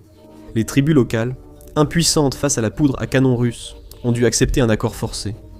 Des comptoirs commerciaux russes furent ouverts en Sibérie.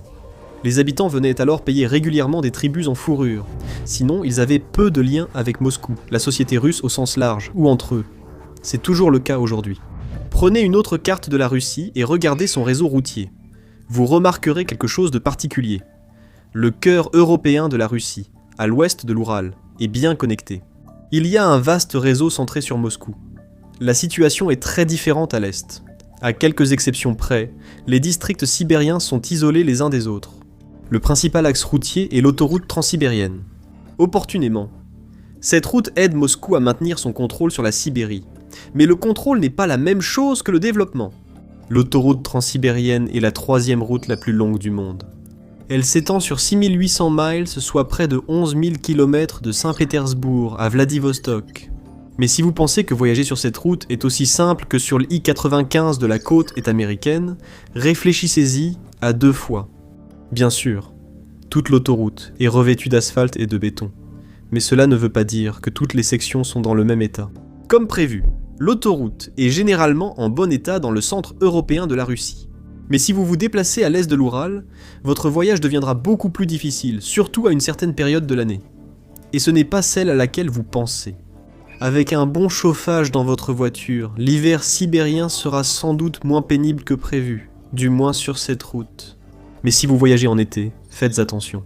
Les étés sibériens sont plutôt normaux, avec des températures atteignant en moyenne 23,8 degrés Celsius en juillet, soit environ 75 degrés Fahrenheit. Mais il y a un piège. Il peut pleuvoir pendant les mois d'été. Un peu plus de 4 pintes, soit 2 litres d'eau, tombent sur 1 mètre carré, soit 11 pieds carrés par jour en moyenne. C'est un peu plus en août, cela ne semble peut-être pas beaucoup. En fait, la ville de New York reçoit nettement plus de pluie en été. C'est juste que les États-Unis peuvent bien mieux entretenir leurs infrastructures. La route est souvent mal pavée à l'est de l'Oural, donc quand la pluie arrive, une grande partie devient un bourbier. Les autorités russes manquent simplement de ressources pour l'entretenir correctement. Les distances à couvrir sont trop difficiles à gérer. Ce qui n'aide pas, c'est que certaines parties traversent des terrains difficiles comme des forêts ou la toundra, et il ne faut pas s'attendre à trouver beaucoup d'hébergements tout au long du voyage. Rappelez-vous, il n'y a en moyenne que 3 personnes par kilomètre carré en Sibérie. Ouvrir une auberge sur cet itinéraire est sans doute réservé aux entrepreneurs les plus audacieux. Vous dormirez sans doute dans votre voiture ou partirez camper, où de nombreux moustiques vous tiendront compagnie pendant ces rares moments de chaleur.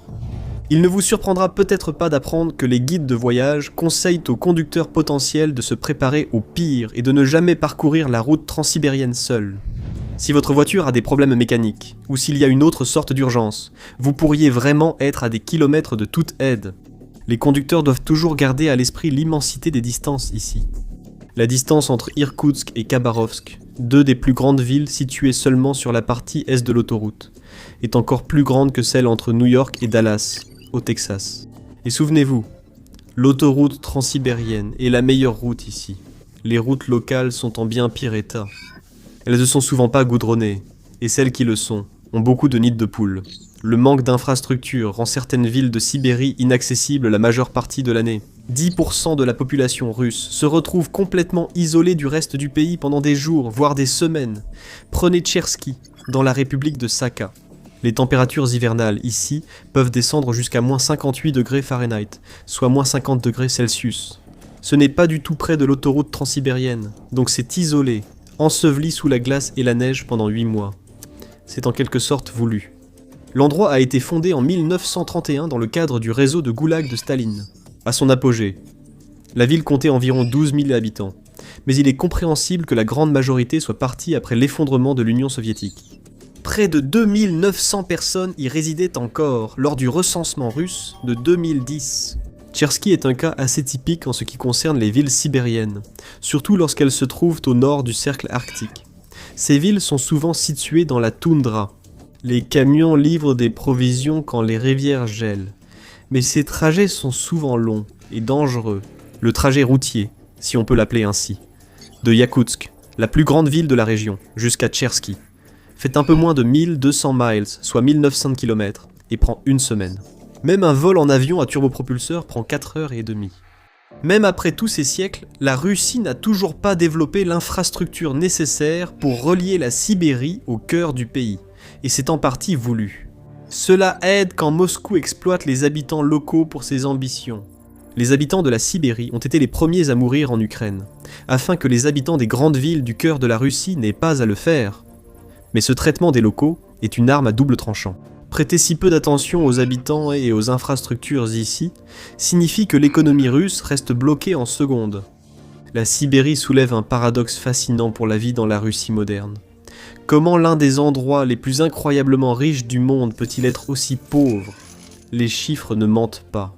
La Russie est le pays le plus riche en ressources naturelles au monde, évalué à 75 000 milliards de dollars par les investisseurs. Même les États-Unis n'arrivent qu'en deuxième position, avec des ressources naturelles d'une valeur de 45 000 milliards de dollars. La Russie possède les plus grandes réserves prouvées de gaz naturel au monde, avec 1320 billions de pieds cubes rien qu'en 2020. Cela représente 20% du total mondial. Avec environ 80 milliards de barils de réserves prouvées de pétrole, elle possède la 8e plus grande réserve mondiale. Mais elle a bien plus à offrir que cela. Ses ressources naturelles sont extraordinairement diversifiées. La Russie est comme une expression. Tout droit sorti de la mythologie grecque. Elle est littéralement riche en or. Elle a produit 322 tonnes en 2023, se plaçant juste derrière la Chine, et n'en a consommé que 71. Il y a aussi beaucoup d'autres ressources, avec l'or. L'extrême-orient russe, à lui seul, possède de l'argent, du bois, du minerai de fer, du plomb et du zinc. Il possède également plus de 543 millions d'acres, soit 220 millions d'hectares de terres agricoles. C'est important parce qu'en dehors de l'énergie, les produits agricoles sont le deuxième plus gros poste d'exportation de la Russie. Si vous pensez que la Russie manque des matériaux pour l'économie numérique moderne, détrompez-vous. L'Institut d'études géologiques des États-Unis estime que la Russie possède 3,8 millions de tonnes métriques de terres rares. Ces réserves sont les 5e plus grandes au monde. Le ministère russe des ressources naturelles affirme que le stock est bien plus important que cela, soit 28,7 millions de tonnes pour ce que ça vaut. On ne vous en voudrait pas de penser que cela ne vaut pas beaucoup. Pourtant, ces métaux existent sous de nombreuses formes. Il y a du lithium pour les batteries, du gallium pour les semi-conducteurs et du beryllium pour l'aviation, l'espace et les réacteurs à fusion, pour n'en citer que quelques-uns. La Yakoutie à elle seule possède au moins 1,7 million de tonnes de matériaux de terre rares dans son gisement de Tomtor. Mais malgré cette richesse fantastique, l'économie russe n'est que la 11e plus grande du monde. Cela paraît important, mais avec tant de ressources, pourquoi n'est-elle pas plus grande ? Le tableau s'assombrit encore en considérant la population. La Banque mondiale indique que son PIB par habitant était d'environ 15 000 $ en 2024. C'est d'ailleurs moins que des pays comme le Costa Rica. Les districts sibériens, qui possèdent toutes ces richesses, se vident eux aussi. Des millions de personnes ont fui depuis 1991, se rendant dans des endroits comme Moscou pour chercher de meilleures opportunités. Un tiers de la population de l'extrême-orient russe a disparu depuis cette époque. Il n'en reste qu'environ 5 millions. Cela n'arriverait pas s'ils pouvaient profiter de cette richesse, mais ce n'est pas le cas. Poutine a de grands projets pour y remédier.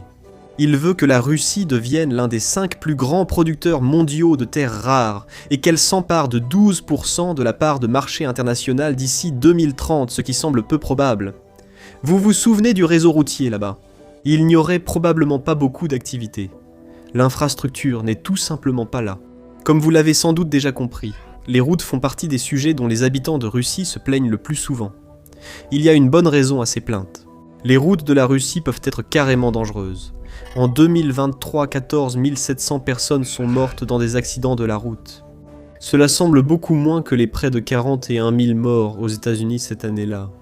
Mais quand on considère qu'il y a 243 millions de conducteurs titulaires d'un permis aux États-Unis et seulement 72,5 millions en Russie, les accidents ressortent beaucoup plus. Encore une fois, les chiffres ne mentent pas. Environ 0,01% des conducteurs américains sont morts dans des accidents en 2023, soit 2 fois moins que les conducteurs russes. Goldman Sachs a autrefois classé le réseau routier de la Russie au 130e rang sur 142 dans le monde. C'était il y a quelques années. Mais comme le gouvernement russe consacre aujourd'hui 40% de son budget à l'armée, la situation n'a probablement pas beaucoup changé. Si quelque chose a changé, c'est que la situation s'est empirée. Et cette fois au moins, ce n'est pas seulement limité à la Sibérie. La Sibérie a sans doute le plus gros problème. Mais les routes au centre du pays sont souvent congestionnées à cause de leur mauvais état. Même la route entre Moscou et Saint-Pétersbourg n'est pas équipée pour supporter le trafic des poids lourds. Cela soulève donc un autre paradoxe. Comment la Russie peut-elle devenir une puissance des terres rares si elle ne peut pas acheminer personnes, équipements et marchandises sur son vaste territoire ? Avant la guerre, le ministère russe des Transports estimait que la Russie perdait entre 7 et 9% de son PIB chaque année à cause de la mauvaise qualité de ses routes. Pourquoi la Russie n'essaie-t-elle pas de tout faire pour améliorer ses routes alors ? Eh bien, ce n'est pas si simple. Le climat rigoureux joue évidemment beaucoup contre de tels efforts. Ensuite, il y a la corruption. La corruption a toujours empêché la Russie d'atteindre la prospérité voulue par ses dictateurs. Et cela reste vrai aujourd'hui. Les améliorations de l'infrastructure d'un pays nécessiteraient beaucoup d'investissements, et avec autant d'argent en jeu, il ne faut pas s'étonner d'apprendre que des responsables corrompus cherchent à en profiter. Le pont Rouski, autrefois le plus long pont suspendu du monde, mesure environ 3900 pieds, soit près de 1200 mètres, et relie Vladivostok à l'île Rouski. Il a été achevé en 2012, et le premier ministre de l'époque, Medvedev, l'a salué comme un symbole de l'ingénierie russe. Il y a juste un problème. C'est en quelque sorte la version russe d'un pont menant nulle part. L'île Rouski ne compte que 5500 habitants, et le pont a coûté 1,1 milliard de dollars à construire. Ce n'est qu'un exemple parmi d'autres. Les observateurs estiment que 70% des investissements dans les projets routiers sont perdus à cause de la corruption. Les entrepreneurs locaux qui sont censés travailler sur les routes perdent les politiciens pour obtenir leurs contrats. L'argent qui reste est ensuite utilisé pour construire la route. Les habitants peuvent alors se plaindre des nombreux nids de poules à traverser. Comme de nombreux chauffeurs de taxi dans le monde, les chauffeurs de taxi russes aiment discuter avec les passagers étrangers, mais pas de la météo ni de votre avis sur Moscou. À la place, ils demandent « Que pensez-vous de nos routes russes ?» Et peu importe la réponse du passager, ils auront toujours la même réaction. Parce qu'en Russie, se plaindre des routes est pratiquement un passe-temps national. Plus de 90% de la population est d'accord. Les routes sont affreuses. Les investissements de la Russie dans les infrastructures ont été insuffisants et mal orientés. Mais même si tout était fait correctement et de manière transparente, il resterait un problème presque insoluble. Le pays est tout simplement trop grand. Même les États-Unis ont beaucoup de difficultés à entretenir leurs infrastructures. C'est en grande partie parce qu'il y a tellement de choses à entretenir. C'est le 3e plus grand pays du monde, avec 4 fuseaux horaires sur son territoire continental. Mais la Russie est presque 2 fois plus grande, avec un terrain bien plus difficile. Il fait plus froid, et transporter des choses sur de si vastes distances et dans des endroits aussi rudes sera, par nature, risqué. Imaginez devoir assurer quelque chose comme un gisement de terre rare, qui a coûté des millions à extraire, en sachant qu'il devra traverser l'hiver sibérien rigoureux sur des milliers de kilomètres. Même si les réseaux ferroviaires et routiers de la Russie étaient parfaitement entretenus, et de classe mondiale, les produits devraient quand même traverser tout cet espace. C'est un peu le même problème que celui auquel la Chine a déjà été confrontée. La route de la soie était le centre du commerce mondial, s'étendant jusqu'en Europe de l'Ouest. Mais même si vous éliminiez tous les intermédiaires, et les bandits en chemin, comme les Mongols l'ont fait autrefois, la route restait tout simplement trop longue et éprouvante à parcourir. La croissance économique a toujours été limitée par cet espace géographique. Ainsi, dès que des alternatives sont apparues, comme les routes maritimes découvertes par les Européens à la fin du XVe siècle, la route de la soie a vite été délaissée. Xi Jinping essaie désespérément de la faire revivre, mais il a à peu près autant de succès que son camarade du Nord. Cette histoire soulève un autre paradoxe curieux. En théorie, la Russie ne devrait pas être limitée par ses routes terrestres périlleuses. Elle possède près de 24 000 miles, soit 38 600 km de littoral, ce qui la place au 5e rang mondial. Mais toutes les côtes ne se valent pas. La Russie ne profite pas de son littoral. En ce qui concerne le trafic portuaire de conteneurs, la Banque mondiale indique que la Chine est classée première, avec près de 269 millions d'unités équivalentes, 20 pieds soit 6 mètres, en 2022, un terme qui fait référence à la taille standard d'un conteneur maritime. Les États-Unis arrivent loin derrière, à la 2e place, avec 62,2 millions. Et la Russie ? Pas dans le top 10, plutôt 36e. C'est même inférieur à de petits pays comme la Belgique. Singapour, classé 3e, possède des ports qui reçoivent presque 10 fois plus de trafic de conteneurs que la Russie. Il s'avère qu'il y a aussi une raison à cela. Les ports russes ne sont pas si performants, et ce n'est pas forcément à cause de l'incompétence ou de la corruption. Au moins cela peut théoriquement être corrigé. Mais il y a autre chose qui ne peut pas l'être. Regardez où se trouve réellement le littoral de la Russie. La majorité se situe au nord du pays, et plus de la moitié du territoire russe est au-dessus du 60e parallèle nord. Les côtes russes représentent plus de 53% du littoral total de l'océan Arctique. Quel est le compagnon constant que l'on peut s'attendre à trouver ici? La réponse est évidente. Beaucoup de ports russes sont gelés une grande partie de l'année. Mais la Russie contourne ce problème grâce à ses nombreux brise-glaces. Sa flotte compte 57 brise-glaces, plus que tout autre pays. Le Canada arrive loin derrière avec 18. 8 des brise-glaces russes sont à propulsion nucléaire, ce qui signifie qu'ils peuvent rester en mer pendant des mois, briser la glace et aider le commerce russe. Les États-Unis, qui ne possèdent que 5 brise-glaces, ont commencé à considérer la flotte de brise-glaces russe comme un problème. L'ensemble de l'alliance de l'OTAN ne dispose que de 47 brise-glaces. C'est pourquoi elle a conclu un pacte avec ses alliés de l'OTAN, pour s'assurer que la Russie ne puisse pas obtenir une supériorité totale dans l'Arctique. Il prévoit de créer une flotte commune de 90 brise-glaces. Mais il existe une raison pour laquelle les États-Unis ont négligé leur flotte. Ils n'ont tout simplement pas eu besoin de navires aussi coûteux. Leurs ports ne gèlent pas longtemps, ils sont toujours ouverts au commerce. La Russie échangerait sa place en un clin d'œil si elle le pouvait. La Russie ne possède que quelques ports en eau chaude. En ce moment, cela inclut Sébastopol en Crimée occupée et Novorossiysk sur la mer Noire. Mais ils ne sont pas idéaux. Ils se trouvent derrière le Bosphore et les Dardanelles, que son rival historique, la Turquie, contrôle. La rivalité a ressurgi peu après l'invasion, lorsque les Turcs ont refusé le passage des navires de guerre russes par les détroits. Si le pire devait arriver, les Turcs pourraient bloquer l'accès de la Russie à la Méditerranée à tout moment. Pierre le Grand et ses successeurs russes ont sacrifié beaucoup de vies et de richesses pendant des générations de guerre contre les Ottomans pour sécuriser des positions sur la mer Noire. Et pourtant, la Turquie a toujours l'avantage géographique. Alors, la Russie s'est étendue ailleurs pour chercher d'autres ports en eau chaude. Il y a Kaliningrad, mais cela pose aussi un problème. Plutôt que derrière les points d'étranglement turcs, celui-ci est situé derrière des passages que d'anciens ennemis comme le Danemark et la Suède peuvent aisément contrôler, surtout maintenant avec l'aide américaine. La Suède est en train de refortifier l'île de Gotland, qui se trouve à seulement 200 pieds, à 214 miles, soit 345 km de Kaliningrad. On l'appelle déjà le porte-avions de l'OTAN dans la Baltique. Et même si les navires russes parvenaient à franchir les points d'étranglement ici sans encombre, ils devraient encore traverser la Manche et faire face à tous les moyens navals de l'OTAN présents là-bas. Autrefois, ils auraient dû affronter la puissance de la Royal Navy. Donc, Kaliningrad n'est pas une solution au problème de la Russie en mer Noire. La géographie de la Russie offre cependant une issue, en quelque sorte. Étonnamment, le port de Mourmansk ne gèle généralement pas en hiver malgré sa latitude très septentrionale.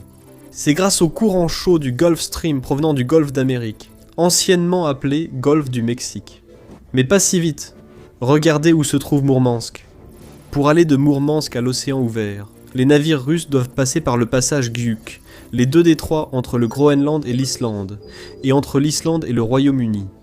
La Royal Navy a une grande expérience de la patrouille de ces eaux depuis la mémoire vivante, s'étant spécialisée dans cette zone durant la guerre froide. C'était encore pire pour la Russie impériale lorsque la Royal Navy dominait les mers du monde. Le manque de ports d'eau chaude en haute mer dans le cœur européen de la Russie lui a donné une autre raison de continuer à s'étendre vers l'est, au-delà de l'Oural, jusqu'au Pacifique, et même en Amérique du Nord. Qu'a-t-elle obtenu grâce à ces efforts? D'abord, prenons le port de Petropavlovsk-Kamtchatski, sur la péninsule du Kamtchatka.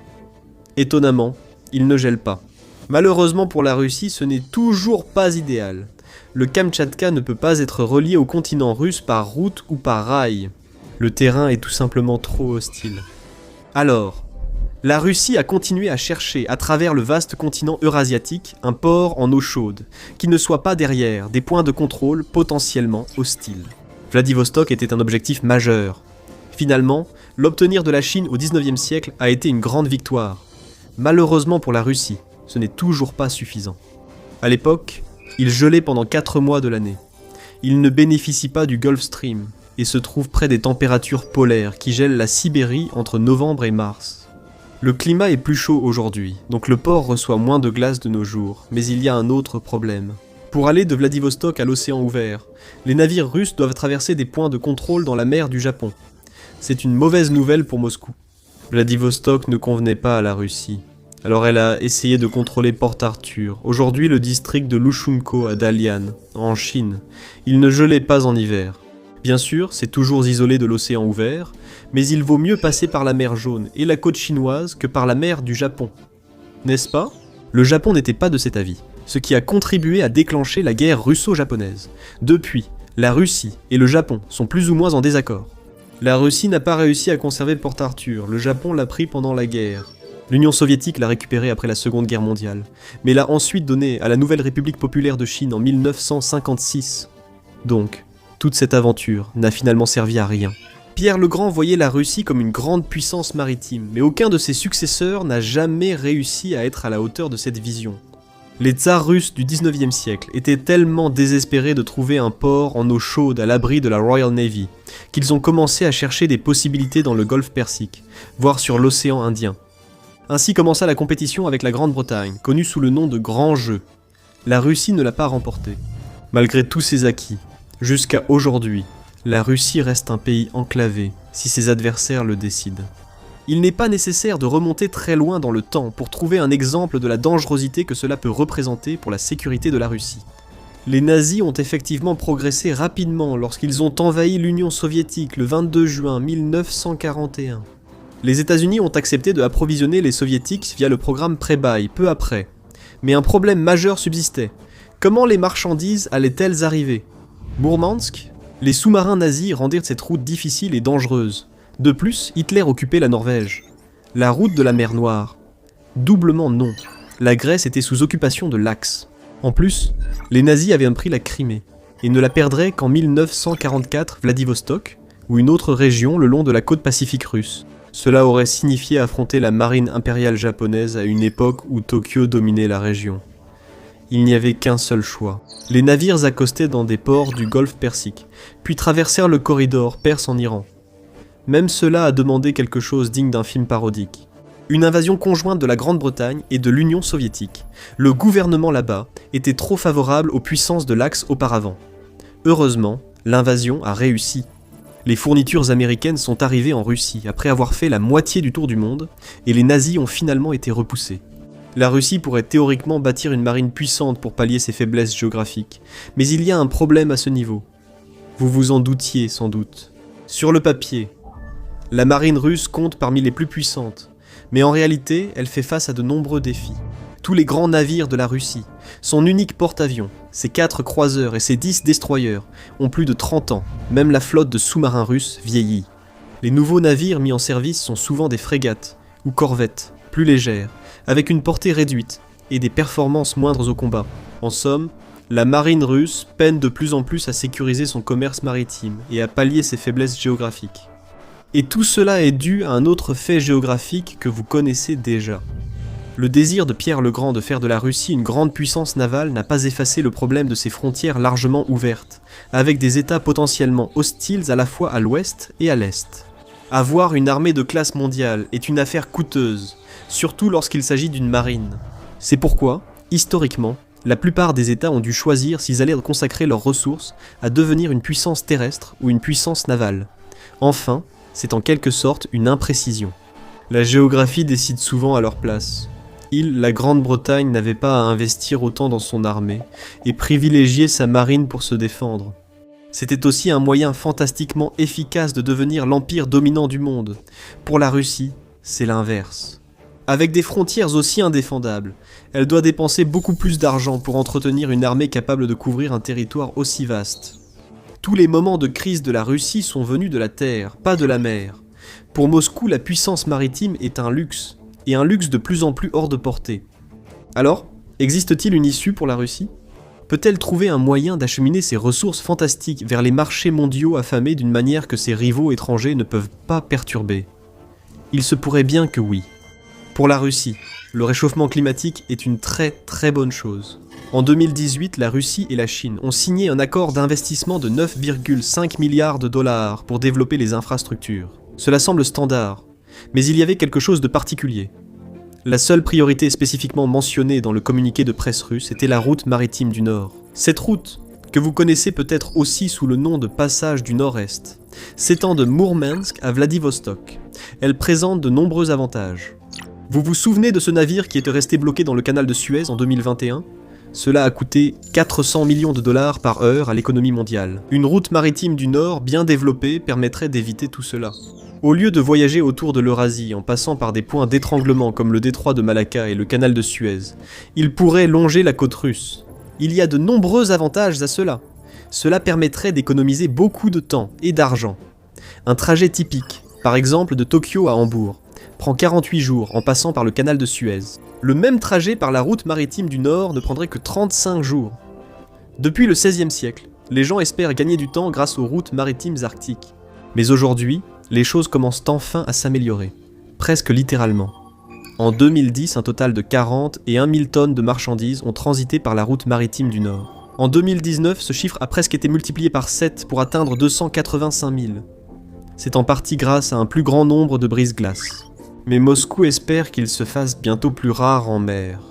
Les modèles scientifiques convergent, et ils prédisent quelque chose qui ne s'est pas produit depuis 125 000 ans. L'océan Arctique pourrait être libre de glace en été d'ici 2050. Certaines prévisions audacieuses estiment que cela pourrait se produire dès les années 2030, ce qui serait excellent pour la Russie. Le développement le long de la route maritime du Nord a surtout été un sujet de battage médiatique plutôt qu'une réalité concrète jusqu'à présent. La Chine reste intéressée, mais il y a eu peu de projets concrets. L'invasion de l'Ukraine par la Russie a retardé ses plans de développement. Même ainsi, on peut s'attendre à des investissements plus concrets au cours de ce siècle. Il y a tout simplement trop à gagner, et la Russie serait la grande gagnante. Imaginez des navires du monde entier s'arrêtant sur la côte russe pour faire des affaires. Mais est-ce que cela libère vraiment la Russie de sa malédiction géographique ? C'est discutable. Il y a quelques années, certains des blogueurs militaires ultra nationalistes russes ont parlé de récupérer l'Alaska. Ces discussions ont fait suite à une nouvelle loi mise en place par Poutine. Elle a attribué des fonds pour la recherche, l'enregistrement et la protection juridique des biens russes à l'étranger, y compris des territoires de l'ancien empire et de l'Union soviétique. Poutine n'a pas récupéré l'Alaska, mais les critiques se sont demandé ce que signifiait réellement la notion de protection. Ce terme était une tactique rhétorique courante lors de l'expansion historique de la Russie. Avec la fonte de la glace arctique, il y aurait des raisons de le récupérer. La distance entre le territoire russe et le territoire américain à travers le détroit de Bering n'est que de 55 miles, soit 88 km, aux points les plus étroits le long du continent. Cela serait un vrai problème pour le transport maritime russe dans l'Arctique.